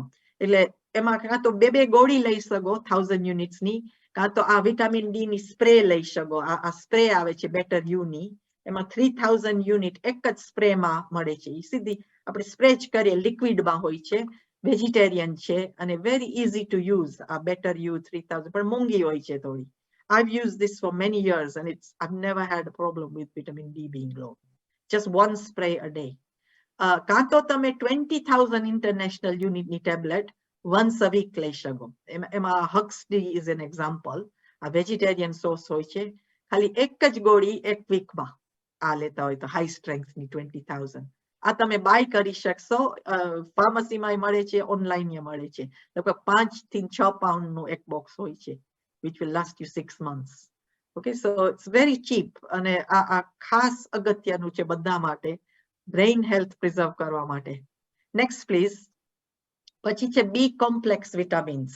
હવે આ again normally આ એટલું બધું ન્યુરોપ્રોટેક્ટિવ, બ્રેઇન ને પ્રોટેક્ટ કરે છે અને બ્રેઇન ને શ્રિંક નથી થવા દેતું. આપણે એજ થાય છે ને એમાં આપણું બ્રેઇન નાનું થતું જાય, શ્રિંક થતું જાય. જ્યારે વિટામિન બી તમારે સારા પ્રમાણમાં ખાતા હશો તો બ્રેઇન નું વોલ્યુમ સરખું રહી છે. પહેલા તો ઈ મોટી વાત છે. ઈ એટલે મેમરી પ્રિઝર્વ રહી છે. એમાં એટલા બધા ફંક્શન્સ કરે છે બી કોમ્પ્લેક્સ કે taking a B complex is better than just taking only vitamin B12 on its own. કારણ કે આમાં ખૂબ બધા વિટામિન્સ આવી જાય છે એક સાથે અને ખર્ચો લગભગ સિમિલર છે. B1, B2, 3, 5, 6, B12, folic acid, choline, inositol, L-glycine, આ બધે B complex ની અંદર આવે છે અને બધા synergistically કામ કરે છે, બધા ભેગા થઈને intermittent એનું બધા કોમ્બિનેશન માં વધારે અસર કરે છે. અને મેની સ્ટડીઝ થઈ છે આમાં. 70 વર્ષના ઉપર એક મોટી સ્ટડી હમણાં અહીંયા ઓક્સફર્ડમાં થયેલી છે. 2 વર્ષ સુધી બી કોમ્પ્લેક્સ નું ટેબ્લેટ્સ આપી, એમાં ખાસ કરીને ફોલિક એસિડ, B6 અને B12 નું કોમ્બિનેશનમાં આપ્યું હતું. 85 પીપલ ને આપ્યું ને 83 ને ન આપ્યું. પણ જેને આપ્યું હતું એનું બ્રેઇન, એ લોકોએ 2 વર્ષ પછી MRI સ્કેન કર્યું તો એનું બ્રેઇન ઓછું નાનું થયું હતું. એ લોકોનું 30% લેસ શ્રિંકેજ ઓફ ધ બ્રેઇન અને એ લોકોનું બ્રેઇન પાવર સારું રહ્યું હતું. જેને નતું આપ્યું એ લોકોનું મેમરી થોડી સ્લો ડાઉન થઈ ગઈ હતી. એટલે ઘણી બધું ઇફેક્ટ થાય છે આની. સ્ટ્રેસ ઉતારે છે, એનર્જી વધારે છે, કોલેસ્ટ્રોલ આપણું ઉતારે છે. એટલે B3 ખાસ કરીને કોલેસ્ટ્રોલ બી ડાઉન કરશે. So it's very beneficial to take to preserve your brain health, especially as you age. Next slide, please. પછી છે આ B complex શું છે કે એની સાથે મલ્ટીવિટામિન્સ બી સારા. એટલે હું શું કરું છું, હું સજેસ્ટ કરું છું કે તમે એક દિવસ B complex લ્યો આ સારા માઇલની અને એક દિવસ મલ્ટીવિટામિન લઈ શકાય. And you're getting the best of both worlds. આ મલ્ટીવિટામિનના શું ફાયદા છે એ તમને સમજાવીએ. Next slide please. મલ્ટીવિટામિનમાં શું હોય છે કે મલ્ટીવિટામિનમાં બધી ટાઈપના વિટામિન્સ ને મિનરલ્સ હોય છે. અત્યારના ખાવામાં આપણને બધી તત્વ મળવા જોઈએ. નોર્મલી તો આપણે ફ્રૂટ્સ, વેજીટેબલ્સ બધું ખાઈએ તો એમાં બધા મિનરલ્સ ને હોવું જોઈએ. પણ અત્યારનું સોઇલ જ એટલી બગડી ગઈ છે કે આ છેલ્લા 50 વર્ષમાં એમ કહી છે કે બહુ જ મિનરલ ડિપ્લીશન છે સોઇલમાં. એટલે ગમે એટલું સારું ખાઈએ છીએ પણ આપણને અમુક વાર ઝિંક ને જે પ્રોપોર્શનમાં મળવા જોઈએ પહેલાની જેમ નથી મળતા. મેંગનીઝ, અમુક ટ્રેસ મિનરલ્સ નથી મળતા જેટલા જોઈએ એટલા.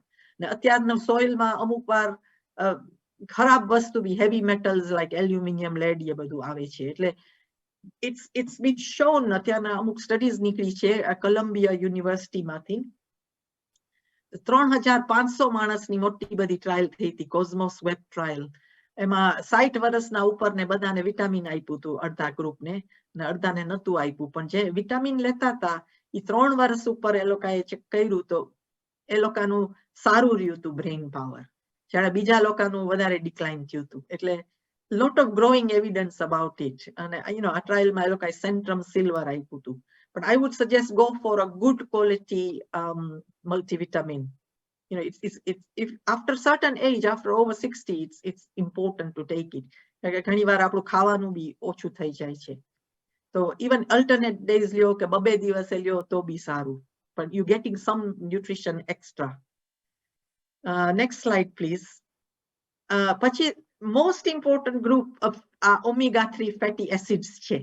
આ ખૂબ સાયન્સ છે આનું. આપણું પહેલા તો સમજવું જોઈએ કે આપણું બ્રેઇન છે એ 60% તો ફેટથી જ બનેલું. 60%. એમાં ઓમેગા-3 નો ભાગ ખૂબ જ છે. અને એમાં ઓમેગા-3 માં એ 3 જાતના હોય છે, પણ જે મેઇન વન છે આ DHA, એ બ્રેઇનમાં 90% ઓમેગા-3 એ DHA છે. અને 25% of the total fat in your brain is DHA, the type of fat. I won't pronounce it properly, but doxoheonic acid એનું નામ છે. અને બીજું કોમ્પોનન્ટ છે એરોકોડોનિક એસિડ. આ બે કોમ્પોનન્ટ 50% નર્વ્સના સેલ મેમ્બ્રેનમાં હોય છે, 50%.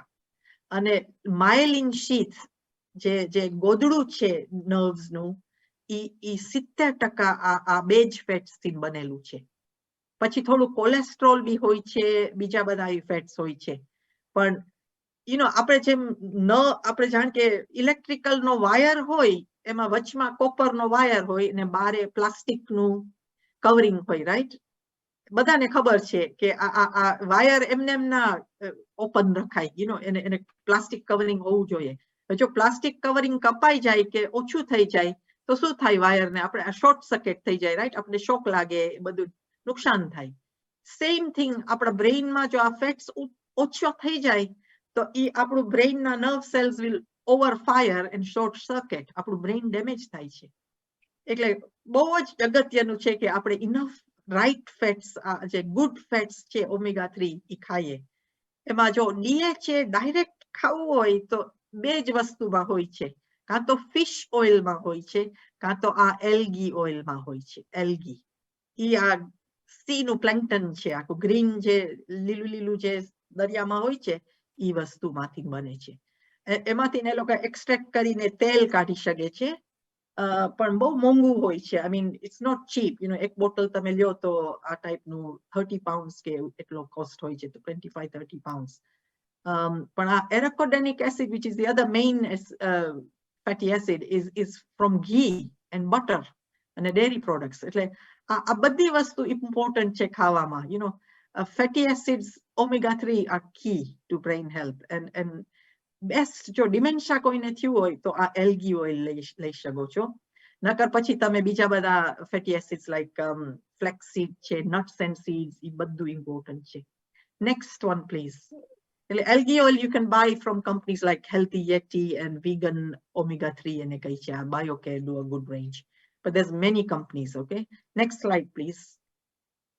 પછી આપણું ગાયનું ઘી, આપણે હમણાં જ કીધું arachidonic acid is one of the key components in the brain, and you won't believe, પણ આપણા ઘીમાં આ main component એરાકોડેનિક એસિડ છે. That's why ghee is good for you, for the brain health. આપણે આયુર્વેદિકમાં બહુ જ ઇમ્પોર્ટન્સ એનું આપે છે, યાદ શક્તિ માટે ખાસ છે. અને ઇવન કોલેસ્ટ્રોલ અત્યારનું સાયન્સ કહે છે કે ઉતારે છે થોડુંક. એટલે 1 teaspoon a day, if you take it in moderation, it's very, very healthy. So I would encourage it. Next slide, please. પછી છે રો કોકોનટ ઓઇલ. હવે આ છે ને બહુ કોન્ટ્રોવર્શિયલ ટોપિક છે. આમાં ઈઝી નથી સમજવું, જરાક અઘરું છે. મને બી અઘરું લાગ્યું હતું, અને મને આનું સમજણ હમણાં જ પડી છે. મેજોરિટીના ડોક્ટર્સ કહેશે, અને ઇવન તમે એલ્ઝાઇમર સોસાયટીના વેબસાઇટમાં જુઓ કે ગમે ત્યાં જોશો તો કહેશે કે કોકોનટ ઓઇલનું કાંઈ ટ્રાયલ ડેટા નથી, કાંઈ બેનિફિટ થાય એવું કાંઈ પ્રૂવન નથી કાંઈ, એમ અત્યારનું by and large majority એમ બિલીવ કરે છે, because it's a saturated fat and it can raise your cholesterol. This is the current belief. But if you go into it, dementia શું થાય છે કે તમારા cells ગ્લુકોઝ પહોંચે છે, આપણે ખાઈએ એટલે ગ્લુકોઝ બ્રેઇનમાં જાય, પણ એનું ગ્લુકોઝ સેલની અંદર નથી પહોંચી શકતું. ઈ રેઝિસ્ટન્સ છે, ઇન્સ્યુલિન રેઝિસ્ટન્સ એને કહે છે. એની જે ચાવી નથી ખુલતી, રેઝિસ્ટન્સ. ઇન્સ્યુલિન હોય પણ એનું ચાવી નથી ખુલી શકતી, એટલે ગ્લુકોઝ બ્રેઇનમાં જ રહી છે, બહારે રહી છે. અને બીકોઝ બ્રેઇનની બારે રહી છે તો એ ડેમેજ કરે છે નર્વ્સને, ડાયરેક્ટલી સ્ટીકી છે, ચોટી જાય છે પ્રોટીન્સની સાથે. એટલે they cause these amyloid plaques and tau proteins, અને નર્વ સેલ પછી ડિજેનરેટ થઈ જાય, મરી જાય છે નર્વ્સ. પણ coconut oil is why it's so good is કે 65% એમાં MCT ઓઇલ્સ હોય છે. એમાં એ એવી ટાઈપના ઓઇલ છે કે બીજા એકેય ખાવાનામાં નથી હોતા, અને આ તમારા લિવરમાં પ્રોસેસ થાય છે તો કીટોન્સ બનાવે છે. અને ketones is an open fuel for the brain. Brain cells just love ketones. They absorb it very fast. And because they absorb it like a fuel, like food, like glucose, then ખોરાક એનો છે, ખોરાક મળે છે એટલે તરત જ પાછું રિજુવિનેટ થઈ જાય છે બ્રેઇન સેલ. એટલે પાછું બગડેલું બ્રેઇન સેલ પાછું ખુલી જાય છે. અને lot of data has been shown to prove this. Next slide, please. Emma, Dr. Mary Newport, she's a neonatologist from Tampa, Florida. ખૂબ રિસર્ચ, અને 20-25 વર્ષનું રિસર્ચ કર્યું છે આનું. કારણ કે પોતાના હસબન્ડને સિવિયર ડિમેન્શિયા થઈ ગયું હતું, સિવિયર એલ્ઝાઇમર્સ. લખી બી નતા શકતા, બોલી બી ઓછું શકતા હતા. He used to be an accountant. And Sao, at the age of 52, became with severe dementia. And ene totally cure kar naikhu a coconut oil, MCT oils, and healthy diet thing. MCT oils are just refined coconut oil. Basically, it's coconut oil and healthy diet, which is a low carbohydrate diet, Mediterranean diet. And 4 તો books લખી છે, coconut oil and low carb solution for Alzheimer's and Parkinson's disease and other neural diseases. એટલે 2015 માં લખી હતી ને અત્યારના recently બી એક બુક લખી છે clearly keto for healthy brain ageing and Alzheimer's 22 માં જ લાસ્ટ યર જ નીકળી છે એટલે બહુ બધું એવિડન્સ છે and she's helped many people to get the same results as she's had. Next slide please. હવે આ આપણને સમજવામાં નથી આવતું પણ there's another guy called Bruce Fife. He's a naturopathic doctor. એને આનું 20 થી 30 વર્ષનું રિસર્ચ કર્યું છે કારણ કે એને થયું કે હેંગ ઓન કે કોકોનટ ઓઇલ ઇઝ સેચ્યુરેટેડ ખરાબ છે આપણા માટે શું કરવા આનું બેનિફિટ કેવી રીતના થાય આવા બધા ક્લેમ્સ કેમ મૂકે છે ખોટા હશે એટલે એને રિસર્ચ કર્યું કે ઓકે આ આટલું ખરાબ હોય તો એનું એવિડન્સ શું છે કે saturated fats are bad for you and the more he looked he found nothing. There is no science behind it કારણ કે કોઈ મરી નથી ગયું આ ખાવાથી અને એટલું બધું ડેટા છે MCT oils નું રિસર્ચ ઉપર કે they are actually beneficial for you. This is his conclusion after so much research and you can look into it coconutresearchcenter.org અને એને coconut cures ની બુક લખી છે coconut oil miracle stop Alzheimer's now ની book લખી છે and he's helped so many thousands to reverse their Alzheimer's just by eating coconut oil. અને એમાં શું છે કે એને દેખાડ્યું છે સાયન્ટિફિકલી કે હેલ્ધી કોલેસ્ટ્રોલ બી વધે છે HDL અને જે LDL બી કમ્પોનન્ટ વધે છે પણ LDL માં 2 કમ્પોનન્ટ હોય છે. Now this is the tricky bit. LDL is normally thought to be the bad cholesterol but એમાં A and B type ના છે. A is good and B is bad. હવે LDL A type નું વધે છે coconut થી એટલે બધું સારું જ થાય છે આપણામાં એ ચોટતું નથી આર્ટરીઝમાં. So he's claiming કે તમે 1 to 3 tablespoon coconut oil ખાશો તો Alzheimer's will not happen to you. It will prevent it. Now that's a huge claim but this is what he says. હમણાં જ મેં એનું લેક્ચર એક હમણાં સાંભળ્યું હતું લાસ્ટ વીક જ. અને બીજું છે કે તમે જો Alzheimer's થઈ ગયું હોય તો 3 to 6 tablespoons per day તમે ખાઓ કોકોનટ. Like સવારના 2 ચમચા બપોરના 2 ચમચા અને સાંજના 2 ચમચા space it out through the day. તો એનું એટલું ફાઇન રિઝલ્ટ્સ આવે છે કે you will be surprised how fast your brain wakes up. અને બીજું શું છે કે બધી ટ્રાયલ ડેટા કેમ નથી આની કારણ કે મેં જેટલું મારાથી રિસર્ચ થયું છે એ પ્રમાણે ટ્રાયલ્સમાં એ લોકો no more than 2 tablespoons આપ્યા હતા 30 meals થી વધારે નથી આપ્યું ક્યાંય. You're not going to see the results with that. You need 3 to 6 tablespoons to see the results. This is the data that has come up, which is huge. Coconut oil is easily available and it's got many benefits. Next slide, please. બધા કરી શકે એવું છે કોઈના ફેમિલીમાં હોય I'm sure મારા ફેમિલીમાં કોઈ બી હોય તો first thing I would say is suggest this કે take it. It will change your brain. એના benefits બી ખૂબ છે anti-inflammatory છે પછી ઈ તમારું BDNF જે brain factor છે ઈ raise કરે છે coconut oil is actually healing. Antibacterial, antifungal, immune system protect કરે છે ખૂબ જ benefits છે અને જે countries માં coconut oil ખાય છે ત્યાં heart attacks na rate વધારે નથી ઉલટાનો ઓછા છે આપણા કરતા and they live healthy. So it's even in coconut is also in infant formulas, એટલે intravenous nutrition માં બી નાખે છે એટલે it has to be good, it can't be bad for babies. અને plus આપણામાં શ્રીફળ કહીએ છે ઉત્તમ ગણાય છે આપણે ભગવાનને ધરીએ છે એટલે ઘણા બધા ફાયદા છે તો તમને જે સમજવું એ સમજો પણ my conclusion is coconut oil is fantastic for the brain. So next slide please. પછી આપણું હળદર છે આ તો બધાને જાણીતું જ છે એટલે ટાઈમ નહીં બગાડીએ 1 spoon a day will really help. આ બી તમારું BDNF factor વધારે છે એન્ટી ઇન્ફ્લેમેટરી છે તમારા હેવી મેટલ ટોક્સિન્સ બી કાઢે છે ખૂબ જ બેનિફિટ છે એટલે હળદર જેમ ખાઈએ એમ પ્રોટેક્ટ થાય છે એ તમે થોડું મરી ને ઘી સાથે મિક્સ કરીને ગરમ પાણીમાં પીશો તો વધારે તમને એનું બેનિફિટ થશે એનો લાભ થશે બીકોઝ એબ્ઝોર્પ્શન વધી જાય છે. So next slide please. અને ટેબ્લેટ્સ બી આવે છે. Next slide is saffron, આપણું કેસર. કેસરમાં એટલી બધી પ્રોપર્ટીઝ છે બ્રેઇન હેલ્થ માટે which have been proven scientifically. Evidence ઘણું બધું છે આનું કે ઈ તમારું મેમરી વધારે છે, ડિપ્રેશન ઉતારે છે, નીંદર બેટર કરાવે છે, કોલેસ્ટ્રોલ ડાઉન કરે છે. અને ટ્રાયલ્સ બી આની થઈ છે, વેર એક ગ્રુપને 30 મિલીગ્રામ સેફ્રન આપ્યું અને એક ગ્રુપને એલ્ઝાઇમર્સની દવા આપી, મેમેટાનાઇન 20 મિલીગ્રામ. અને the saffron group did much better over time. એ લોકોની બ્રેઇન ફંક્શન ઇમ્પ્રુવ થઈ ગયું હતું, whereas બીજાનું એટલું બધું નહોતું થયું. એટલે 30 milligrams is 13 strands, it's like a small pinch. એટલે આપણે રોજ ખાઈ શકીએ એવી વસ્તુ છે. આપણે દૂધમાં નાખો, કાં તો એમને પાણીમાં નાખો, ચાયમાં નાખો, ગમે તેમ રીતે ખાઈ શકીએ, રાઈસમાં નાખીએ. So that's something to bear in mind. Next one, please. પછી આપણું એપલ સાઇડર વિનેગર છે. આ હું શું કામ આનું એ થોડુંક રિસર્ચ છે, એટલું બધું સ્ટ્રોંગ નથી પણ ઘણું આવ્યું છે, એસ્પેશિયલી ફોર ડાયાબિટીસ. જેને ડાયાબિટીસ કંટ્રોલમાં ના આવતું હોય એના માટે ખાસ યાદ રાખવા જેવું છે આ એપલ સાઇડર વિનેગર.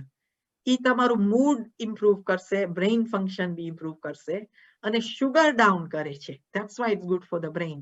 તમે 1 ટેબલ સ્પૂન 1 ગ્લાસ પાણીમાં નાખીને પીશો જમ્યા પહેલા, ખાલી once a day, તો તમારું શુગર ધીરેથી અબ્ઝોર્બ થશે, એકદમ ફાસ્ટ પીક નહીં થાય.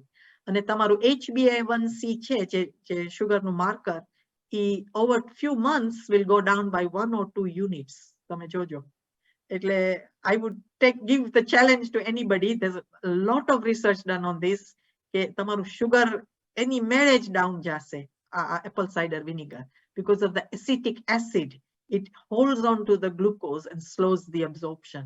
So something really easy to do. Just drink it once a day and it will be brilliant. Next slide, please. પછી probiotics, a good bacteria, friendly bacteria ગણાય છે. ઈ દહીંમાં, છાશમાં, બધામાં હોય છે.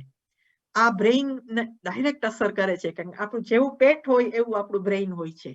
સારા બેક્ટેરિયા જેમ હોય એમ બ્રેઇન સારું રહેશે. એમાં લેક્ટોબેસિલસ એસિડોફિલસ ને બિફિડોબેક્ટેરિયાનું ડ્રિંક આપ્યું હતું સિવિયર ડિમેન્શિયા પેશન્ટ્સને, and over time their brain function improved a lot. એટલે there's something to be said about drinking these things. અને also તમે pickled vegetables ખાઓ, આપણે આથેલા ગાજર છે, sauerkraut છે, એવી વસ્તુ બહુ જ સારી. Next slide, please. પછી prebiotics છે. These are what feed the good bacteria. Basically it's fruits and vegetables, fiber. એટલે તમે જેમ રંગબેરંગી વસ્તુ ખાશો એમાં જુદા જુદા માઇક્રોબ્સ આવે છે અને તમારી ગટ માઇક્રોબાયોમ ડાયવર્સિફાઈ થાય છે, વધારે થાય છે. ઈ બેનિફિટ થાય છે, તમારું બ્રેઇન સારું રહેશે, હેલ્ધી, તમારે જનરલી ઇમ્યુનિટી એ સારી રહેશે. એટલે 50% ફ્રૂટ એન્ડ વેજીટેબલ ખાવાની કોશિશ કરો બધા, અને આ બધા રંગબેરંગી vegetables. Okay, next slide please. પછી સપ્લિમેન્ટ્સ બી ઘણા આવે છે બ્રેઇન હેલ્થ માટે. અત્યારના બહુ બધા તમે જોઈએ ને, umpteen supplements. A lot of them are waste of money. પણ કોઈને બી ચેક કરવું હોય તો આ વેબસાઇટ છે examine.com. એ તમે ગૂગલ કરીને examine.com માં કોઈ બી નામ મૂકશો સપ્લિમેન્ટનું તો એનું રિસર્ચ અત્યારનું લેટેસ્ટ શું છે એવિડન્સ એ આવશે તરત જ. Next slide, please. Okay, it's a great website. I've used it for quite a lot of my research as well. Number one I found is Brahmi. આપણું ઇન્ડિયાનું હબ છે. It's a neurotropic, એટલે brain ને વધારે push આપે છે, brain power વધારે છે, memory ખૂબ વધે છે અને પ્રિઝર્વ રહેશે, તમારી મેમરી ડાઉન નહીં જાય આ તમે લેશો તો. અને તમને રિલેક્સ બી કરે છે, એન્ઝાયટી ડાઉન કરે છે, સ્ટ્રોક ઇફેક્ટ્સ ડાઉન કરે છે. ખાલી 1 tablet a day, 250 milligrams up to 500 લઈ શકાય. એની ચાય બી બની શકે અને આ ઘી કે ખાવાના સાથે લેવું બેટર. એમ્પ્ટી સ્ટમકે ના લેવું, અને અલ્સર કે સ્ટમક અલ્સર કે કઈ એસ્મા હોય તો એ કોકવાર ઇન્ટરેક્ટ થાય છે, એટલે બેટર ટુ એવોઇડ. ઓલ્સો પ્રેગ્નન્સીમાં ના લેવું, પણ very easily available and cheap, and it can help quite a lot of people. So that's one thing to bear in mind. Next one is, next please. The next one is huperazine A. This is another supplement which is quite good, safe che. Chinese club moss matin thai che. It helps your mood, helps you to relax, and acetylcholine tamaru vadare che. It inhibits its breakdown, which is the main factor in the brain. And just once a day is a simple 100 milligram to 200 milligram or so is ideal. Next please. પછી છે એલ્થિયનિન. આ એક બીજું compound છે, ચાઈમાં હોય છે, amino acid.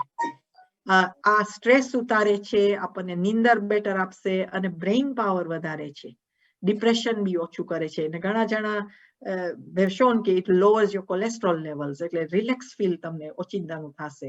કલાક પછી જ તમે આ લેશો 100 મિલીગ્રામ કે 200 મિલીગ્રામ, તો તમારું રિલેક્સ ફીલ થશે સ્ટ્રેટ અવે. એટલે ઘણા જણા બહુ સ્ટ્રેસ્ડ હોય તો લઈ શકે છે, પણ એજિટેશન હોય કે ઘણાને ડિમેન્શિયામાં ઘણા બહુ આમ ચંચળ એનો જીવ થઈ જાય છે, તો એને ટ્રાય કરી શકાય. આ બહુ સેફ વસ્તુ છે, કઈ ટોક્સિસિટી નથી, એ કઈ દવા સાથે ઇન્ટરેક્શન નથી.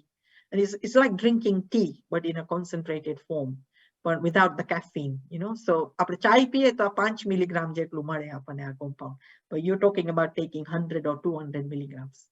Okay, so next slide please. Finally I want to share that there's a natural alternative remedy called craniosacral therapy.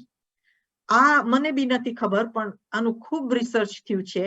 Michael Morgan of Upledger Institute International from California, એને બુક લખી છે, 20-25 વર્ષનું રિસર્ચ કરીને, prevent Alzheimer's in 10 minutes a day. અને આ ક્રેનિયોસેક્રલ therapy એવી છે કે હાથેથી જ થાય છે, સૂતા સૂતા કરે છે, અને વેરી જેન્ટલ, આમ એનર્જી મૂવ કરે છે. એ લોકો ખાલી એનર્જી આમ પકડે છે તમારું શરીર, માથું ને ડોક ને બેક ને એવું બધું, અને વેરી જેન્ટલ. અને એનાથી તમારું સેરિબ્રોસ્પાઇનલ ફ્લુઇડ, જે અંદરનું ફ્લુઇડ હોય ને, એ ચાલવા માંડે છે વધારે. એના કારણે ટોક્સિન્સ નીકળે છે અને એના કારણે ડિમેન્શિયા રિવર્સ થાય છે. અને ઘણા બધા જણાને ડિમેન્શિયા પેશન્ટ્સને પાછા નોર્મલ જેવા કરી દીધા છે. ઘણો બધો ફાયદો થઈ ગયો છે daily લિવિંગમાં. And he's actually teaching carers how to do this. And website છે preventingalzheimers.com. હમણાં ફેબ્રુઆરીમાં કોર્સ કરવાનો છે for carers. You can learn it online for about $300. It's very good, something to consider if somebody from the house, કોઈના relatives માટે કરવું હોય તો something to bear in mind. So I hope, you know, there's so many things you can do. So finally we're going to summarize it. Next slide please. This is the final slide. You can understand કેટલી બધી વસ્તુ છે reverse કરવામાં dementia. મલ્ટીફેક્ટોરિયલ વસ્તુ છે પહેલા તો dementia. એમાં હેલ્ધી રહેવું બહુ જરૂરી છે, અને reduce the high sugar ultra process foods, eat well, vitamin D, B complex, multivitamins, omega 3, આ બધું જરૂરી છે. પછી આપણે આ કોકોનટ ઓઇલ છે, એપલ સાઇડર વિનેગર છે, ટર્મરિક છે, અને આ ક્રેનિયલ સેક્રોથેરાપી. અને આની ઉપરાંત તો ઘણી બધી વસ્તુ બીજી છે, which I haven't had time to mention, but we'll reserve it for now. Even Sai Vibronics માં એ સારા એવા રિઝલ્ટ્સ આવ્યા છે ડિમેન્શિયા માટે, which I have personally seen. જે યાદ ના આવતું હોય એવા ભાઈઓને મેં આપ્યું છે, and they start to pick up again. અત્યારના ઇન્ડિયામાં એક કેસ અમને આવ્યો છે અમારા જર્નલમાં, 96-year-old લેડી જે કાંઈ કરી નથી શકતી ડિમેન્શિયાના લીધે. વાઇબ્રોનિક્સ આપવા પછી એને એની મેળે બાથરૂમ જવા માંડી, એની મેળે કપડા પહેરવા માંડી, અને પાછું નોર્મલ થઈ ગઈ, અને 1-2 વર્ષ પછી સારી રીતના જીવી. So there's a lot to do and lot to hope for. And, you know, finally, I just want to say, let's hope that this never happens to you. You know, a man looks at himself in the mirror and he says, oh, આ મોઢું તો હું જાણું છું, પણ નામ ભૂલી ગયો છું. આવું કોઈને ના થાય એવું આપણે આશા કરીએ ને ભગવાનને પ્રાર્થના કરીએ કે બધા હેલ્ધી રહીએ. So Jai Shri Krishna, and we'll hand over to the next speaker, Jyotiben Joshi. Jyotiben છે ને આપણા ખૂબ જ જાણીતા છે, 20 વર્ષથી કેર હોમ્સ ચલાવે છે, MBA નું એની પાસે ડિગ્રી છે, અને એને ઘણા બધા ડિમેન્શિયા પેશન્ટને કેર કર્યું છે. એના મધર જ એક તો હતા, 10 વર્ષથી ડિમેન્શિયા એલ્ઝાઇમર્સ હતું, અત્યારના એને ઘણા બધાને એને મદદ કરવી છે.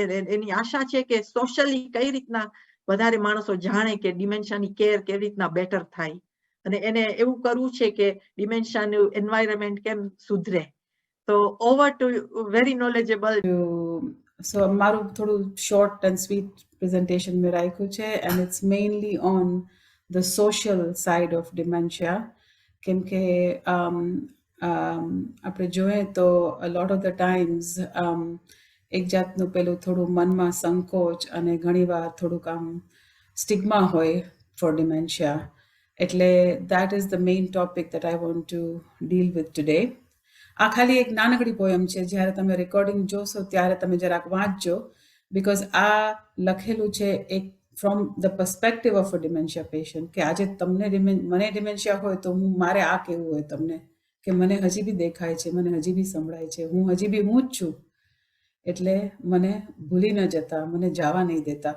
That is the whole idea of dementia, કે આપણે એ વ્યક્તિને જવા ન દઈએ, એ હજી આપણી સાથે છે, સફર કરે છે, એમના માટે આપણે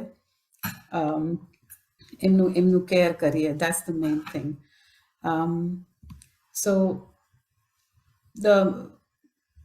સૌથી વધારે મેં જોયું છે કે એસ્પેશિયલી આપણી કમ્યુનિટીઝમાં અને બીજી ઘણી બધી કમ્યુનિટીઝમાં કે there is a lot of stigma attached to accepting dementia, you know. ઘણીવાર મેં એવું સાંભળ્યું છે, તમે બધાએ બી કદાચ સાંભળ્યું હશે, યુ નો, કોઈની ફેમિલીમાં કોઈના મધરને, ફાધરને, વાઇફને, હસબન્ડને ડિમેન્શિયા થયું હોય અને it's very much a case of એ તો હવે બિચારા થોડા ગાંડા જેવા થઈ ગયા છે, એમનું તો થોડું મગજ ફરી ગયું છે, એવું થોડું આપણને સાંભળવા મળે.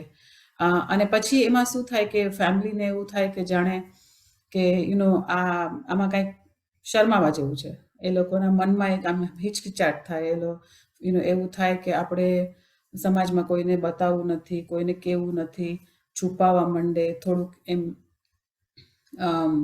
યુ નો એમને બહુ બારે ના લઈ જાય, સોશિયલ ગેધરિંગ્સમાં ના લઈ જાય, કેમ કે એક જાતની પેલી આમ સંકોચ થવા માંડે કે ઓ કંઈક બોલી નાખશે તો, કંઈક કરી નાખશે તો, કંઈક આમ આડું આવડું કહી દેશે તો, કે એ રીતના. અને ફ્રોમ માય ઓન એક્સપિરિયન્સ કે મારા મમને આલ્ઝાઇમર્સ હતું, હું તમને કહી શકું કે that would be the worst thing that we could do, because એ વ્યક્તિની અંદર હજી એક એમનું પોતાનું એક શોખ હોય, એક મન હોય એમનું, એ લોકોને બી એન્જોય કરવું હોય, એ લોકોને બી સોશિયલ થવું હોય. અને આપણે જેમ સાંભળ્યું એમ being social is a big part of giving them a better quality of life.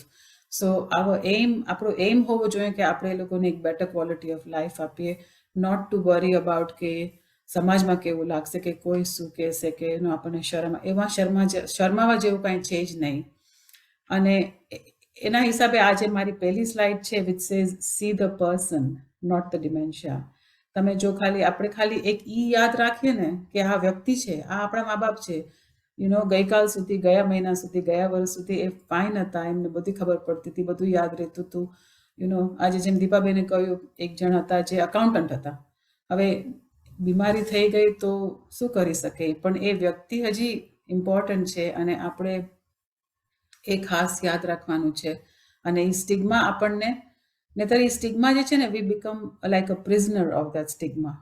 એટલે we should try really hard કે આપણે we don't become prisoners of that stigma and we just accept and deal with it. અને આપણું biggest જે એમ્પથી છે એ જે dementia સફરર છે એની સાથે હોવું જોઈએ.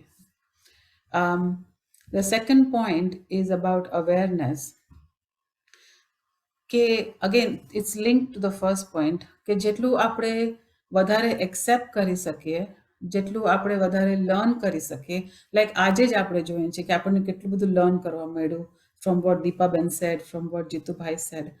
એકવાર આપણે એ બધું શીખીએ, partly it is to teaches us how to deal with the symptoms, how to કેવી રીતના આપણે કંટ્રોલ કરી શકીએ, ડિમેન્શિયાના સિમ્ટમ્સ બેટર કરી શકીએ એન્ડ સો ઓન. પછી the other side is the social side, કે we have to be open about speaking and learning about dementia, કેમ કે જેટલું આપણને વધારે અવેરનેસ હશે ને એટલું આપણે બેટર ડીલ કરી શકશું with this disease. You know, આ પિક્ચર તમે જુઓ તો ઘણીવાર we fall into the trap કે એ એક પર્સનને આપણે આમ કેટેગરાઇઝ કરી નાખીએ, પણ એવું જરૂરી નથી.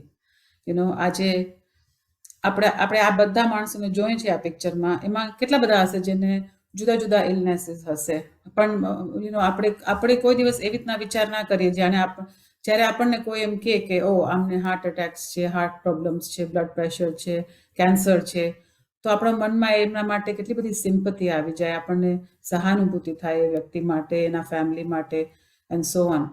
ઇઝ ધ સેમ ડિમેન્શિયા એ એક ઇલનેસ છે, અને એટલા માટે આપણે એ સેમ એમ્પથી અને સેમ સેન્સિટિવિટીથી જો ડીલ કરી શકીએ અને લર્ન કરી શકીએ એની બાબતમાં, તો આપણે એ વ્યક્તિને બેટર સપોર્ટ કરી શકીએ. So awareness is really important. We should not shirk away from it કે નથી જાણવું, એમાં કાંઈ બહુ જાણવા જેવું નથી, બિકોઝ ઇટ ઇઝ ઇમ્પોર્ટન્ટ કે જેટલું આપણે વધારે લર્ન કરશું. મેં હમણાં જોયું દીપાબેનની લાસ્ટ સ્લાઇડમાં preventingalzheimers.com જે કોર્સ થવાનો છે, એવા કોર્સીસનો જો ચાન્સ મળતો હોય, એસ્પેશિયલી જેની ફેમિલીઝમાં sufferers હોય, so that will give them a big kind of important knowledge about કેવી રીતના એમના માટે કેર કરવું and so on. અને like I said before, આપણે એક્સક્લુડ ના કરીએ આપણા ફેમિલી મેમ્બરને જે સફર કરે છે એને ફેમિલી ગેધરિંગ્સમાંથી, સોશિયલ લાઈફમાંથી and so on, because it will be best for them. If they are included, it'll be best for them, and then therefore it will then work for the whole family as well. So awareness is quite important. Sorry, I'm rushing through this because we are a little bit short on time. And just for information, our new Dementia Action Week is from 13th to 19th of May 2024. And any vadhare information hase on the website, on the Alzheimer's website. This topic of caring for the carer is very, very important. Having cared mara mom mate, ane mara karta bhi vadhare mara father, who was my mom's primary carer, emne me joya છે. અને I can tell you કે જે dementia patient માટે care કરવું, it can be very challenging. એમાં ઘણી બધી આપણને ઇશ્યુઝ થઈ શકે. એક તો જનરલી જેમ જીતુભાઈ એમ કીધું એમ જનરલી મોટી ઉંમરના ડિમેન્શિયા થાય. સો એમના જે પ્રાઇમરી કેરર્સ હોય એ લોકો બી ફેરલી મોટી ઉંમરના હોય. એવું હોય કે એ લોકોને બી પોતાના મેડિકલ ઇશ્યુઝ હોય એન્ડ સો ઓન. અને to care at that age for somebody who has dementia, it can be very challenging and very isolating. અને એમાં જો that's why I like, હું તમને ખાલી એક સિમ્પલ એક્ઝામ્પલ આપું તો મારા ડેડ મારા મમ માટે કેર કરતા. એ લોકો ઇન્ડિયામાં રહેતા, અમે ત્રણેય બહેનો અબ્રોડ હતી. અને I remember there was a time when મારા ડેડ બિચારા બાથરૂમમાં જાય ને તો આમ દરવાજો જરાક ઓળખી રાખે, ખુલ્લો રાખે, બિકોઝ એમને બીક હોય કે આજે કોઈ બેલ મારશે તો મારા મમ જઈને દરવાજો ખોલી નાખશે, એમને ખબર નહીં પડે, અથવા તો એ વયા જશે. એટલે અંદરથી લાઈક બોલતા હોય કે he would make sure કે મમ દરવાજો ખોલીને ક્યાંય નીકળી નથી ગયા and things like that. હવે it's so difficult at that age. જ્યારે મારા મમ 70 ના હતા અને મારા ડેડ 74 ના હતા, કે એવું કરવું it's so difficult. અને એમને બ્રેક જ ના મળે, સ્ટ્રેસ લેવલ્સ વધતા જાય. એક તો એમને પોતાનું બ્લડ પ્રેશર, પોતાના બધા problems. And having seen that, I've realized that as a family, as an extended family, as a community, I think we have to come together to help the carers. Because to be honest, jare dementia sufferers hoy, most of the times they will not realize to the full extent what is going on. Aaj mara mom ne idea noto ke mara dad struggle કરે છે, એમને difficult પડે છે, પણ અમને ખબર હતી, અમે જોતા હતા અને કેટલી એક્સટેન્ટ સુધી અમે હેલ્પ કરી શકતા હતા. It was so difficult. પણ દેટ્સ વાય કેરર્સને બ્રેક આપવી, મેકિંગ શ્યોર કે એ લોકોને રેગ્યુલર બ્રેક્સ મળે, વીકેન્ડ બ્રેક્સ હોય, કે એ લોકો 2-4 દિવસ ક્યાંક જઈ શકે, કે ઇવન જસ્ટ જનરલી સોશિયલી થોડું બહાર નીકળી શકે, અને ઇન્સ્ટેડ એક્સટેન્ડેડ ફેમિલી મેમ્બર્સ આવીને ધ્યાન રાખી શકે, થોડુંક જે સફર કરે છે એમની સાથે બેસી શકે. અને ધ કમ્યુનિટીમાં જે એક્સેપ્ટન્સ હોવું જોઈએ. લાઈક આજે આપણે LCNLમાં જોઈએ, ઇવન ટુ આ સબ્જેક્ટ ઉપર આપણે આટલો વિચાર કરીએ છીએ. That's the kind of support that families need, and people living with dementia need. So it's important કે આ એક જણના હાથની વાત નથી. It needs to be a very joint effort in order to help the carer who's looking after, જે ધ્યાન રાખે છે એમના loved ones નું. સોરી, હું ઇંગ્લિશ ને ગુજરાતીની વચ્ચે સ્વિચ થઈ રાખું છું, so માફ કરજો. એટલે મારા જે મેઇન પોઈન્ટ્સ આજના જે છે એ આ જ છે, પણ હું I can't tell you, emphasis enough નથી કે how to care for a carer, because it's just as important. જો એ carer સાજા રહેશે, એ બરાબર રહેશે, તો જે સફર કરે છે એમના માટે બી it will be better. એટલે પ્લીઝ, અને the stigma point, again going back to it, please don't forget, કેમ કે આમાં એવું નથી કે એમાં કાંઈ શરમાવા જેવું છે કે એમાં કાંઈ ખોટું છે. એ એક ઇલનેસ છે, જેમ ફિઝિકલ ઇલનેસીસ હોય છે, હાર્ટની, લંગ્સની, કિડનીઝની, કેન્સર એક્સેટ્રા, અને આપણને તરત એ વ્યક્તિ માટે, એમની ફેમિલી માટે જે ફિલિંગ્સ હોય, જે સિમ્પથી હોય, એ સેમ ફિલિંગ્સ અને સિમ્પથી આપણે ડિમેન્શિયા માટે, મેન્ટલ ઇલનેસીસ માટે લઈ આવવાની જરૂર છે, because it is an illness at the end of the day. એવું નથી કે કોઈનું મગજ ફરી ગયું છે ને એવું કેવું બી, it's totally like injustice as far as I can see. એવું નથી. અને આજે તમે મને પૂછો કે ડૉક્ટર ભીખા કોટચાને પૂછો, whose father sadly also passed away from Alzheimer's with dementia, will tell you that it's not like that. So it's just my humble request to everyone કે please care for the carer, and as a family and as a community જેટલું થઈ શકે એટલું help આપણે કરીએ તો we'll all at the end of the day achieve better outcomes. I'm going to keep it short and sweet because we are really short of time today, but thank you so much for giving me the opportunity, and I'm going to now introduce the next speaker, Dr. Bik Kotecha. Just give me one sec please, and I'm going to share my screen. Will is not somebody who requires an introduction. આપણને બધાને ખબર છે કે he is a consultant ENT surgeon, અને dementia માટે specially LCNL તરફથી એમણે કેટલું બધું કર્યું છે અને કેટલો ભોગ આપ્યો છે. The medical camp last year and other medical events etc., where he's been a pioneer. So I'll just hand it over to Bhikubai Kotecha. Jai Shri Krishna. Thank you, Deepaben. Jai Shri Krishna, everybody.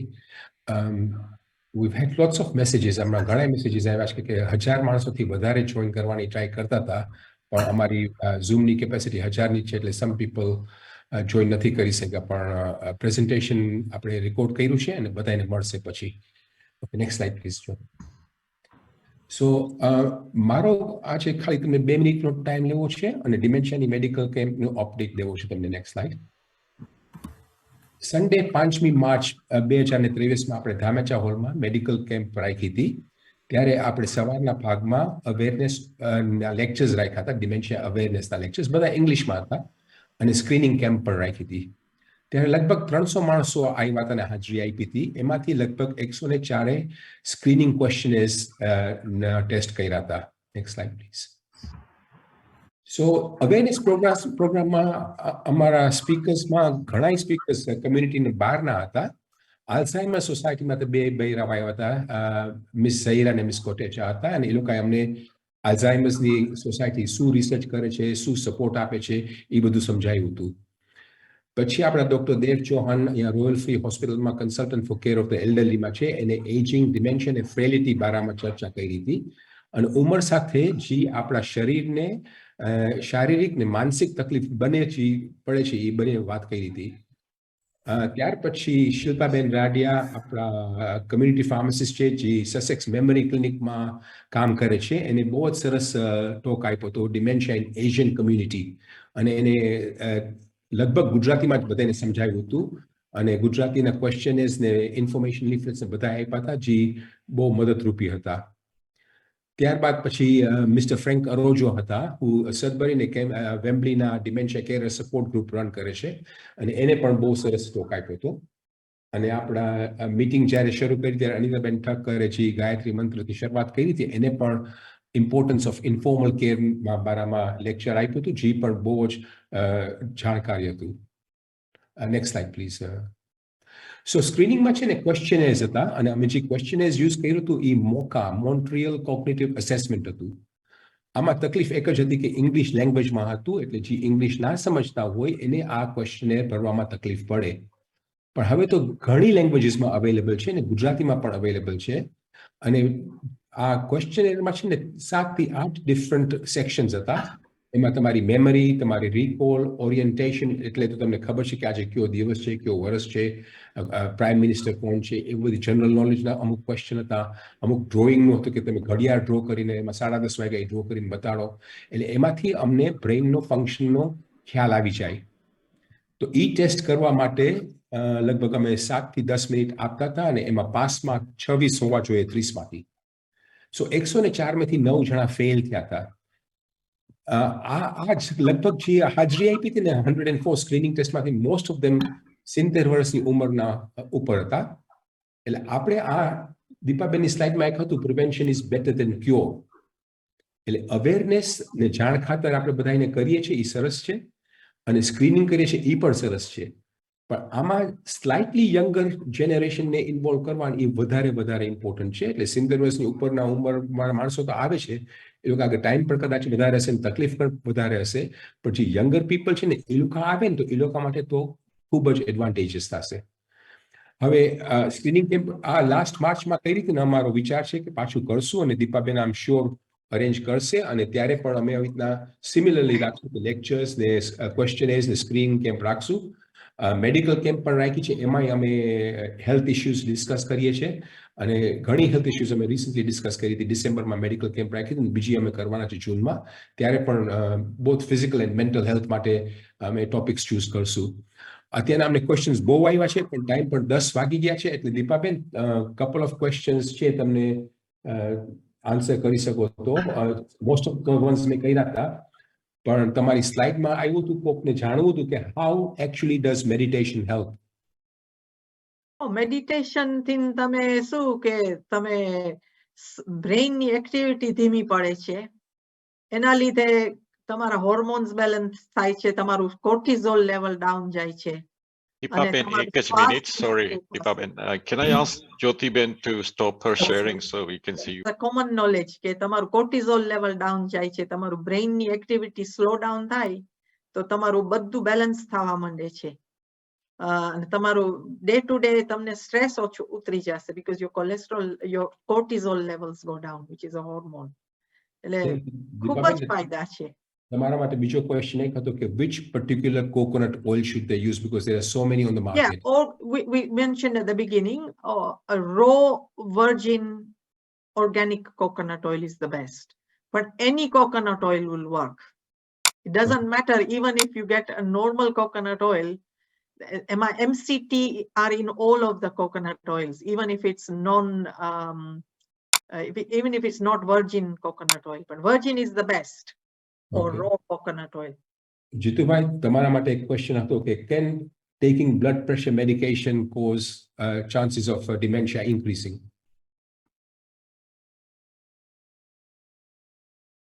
You're muted. Muted, sir.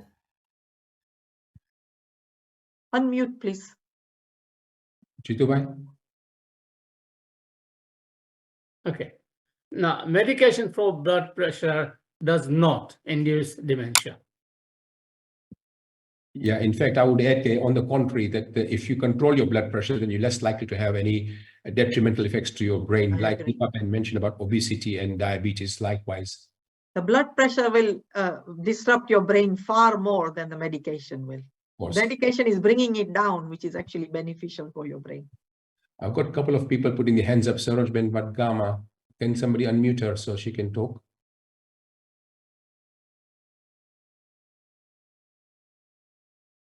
A lot of people have asked for the recording to be sent and they've sent us their email. So if when we get a chance, somebody can look at the recorded presentation and on the chat box. Somebody, Alpaben Chandarana, you wanted to share to supplements you'd used for your mother that was beneficial? What are they? Another 60 messages. I can't see the messages. I think what we'll do, Deepaben, is take Right. this lot of requests for the recording as well, then a lot of questions. So what we'll do is collect all those questions and compile them and share it with everyone. I think many of the questions I've answered on the chat box. Can statin drugs over the years cause memory loss? Well, there's some debate about this currently. See, statins in our total cholesterol down jai che, and some people definitely low both high cholesterol, so you get depression and brain problems. I'm not sure about the total answer, but so far the current medical knowledge is it doesn't cause dementia. They've done a lot of work on this, but so far, but things change like we've shown. Who do you believe? You have to look into it yourself, but up to what I know so far, try to look into it. નથી એટલું ખાસ અસર અત્યાર સુધી તો. You make your own conclusion. About all the speakers. So Deepaben, Jyotiben, Jitubhai, a lot of complimentary remarks from our audience. We had more than 1,000 people. Some people couldn't join, but I've given them the email address for the secretary at lcnl.org. And I've said that we'll have a link. People have requested for the presentation to be available in social media like Facebook and YouTube. So I'm sure we can arrange that as well.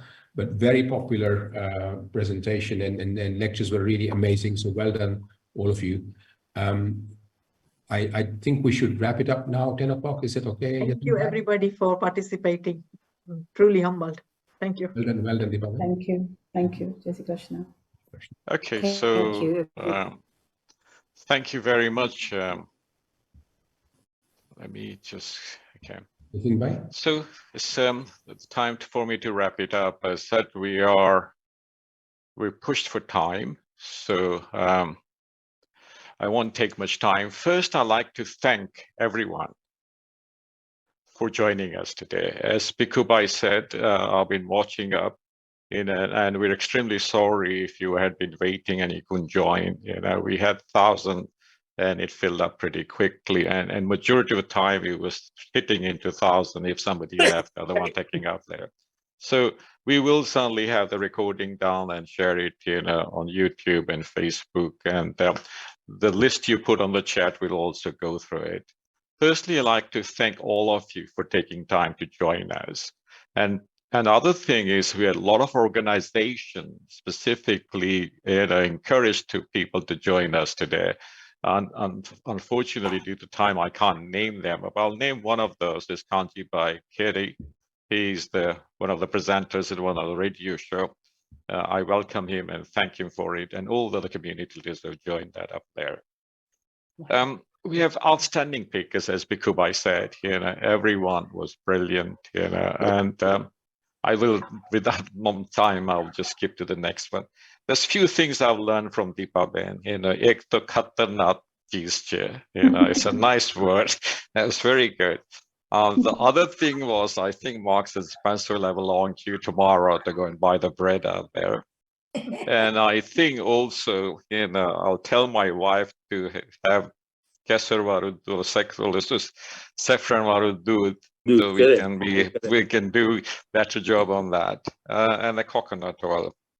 Also, I'd like to thank everyone who took the time to join us up today.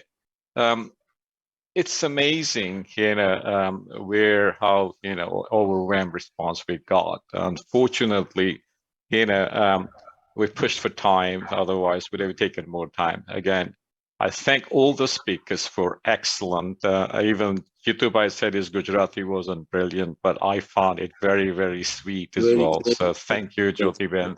And all of you, there are a lot of people who work on the background as well, and I will not take time them. So thank you, everyone, and our apologies for you if you were waiting on the Zoom, getting on the Zoom, and slightly delaying slightly running over. So thank you, and we will go through your chat and pick up your email addresses, and we'll put you on our list so in future you're notified as well. Thank you, and God bless you. Thank you. Jai Shri Krishna. Jai Shri Krishna. Thank you, Bada. Okay. Okay, Deepa, thank you very much for taking so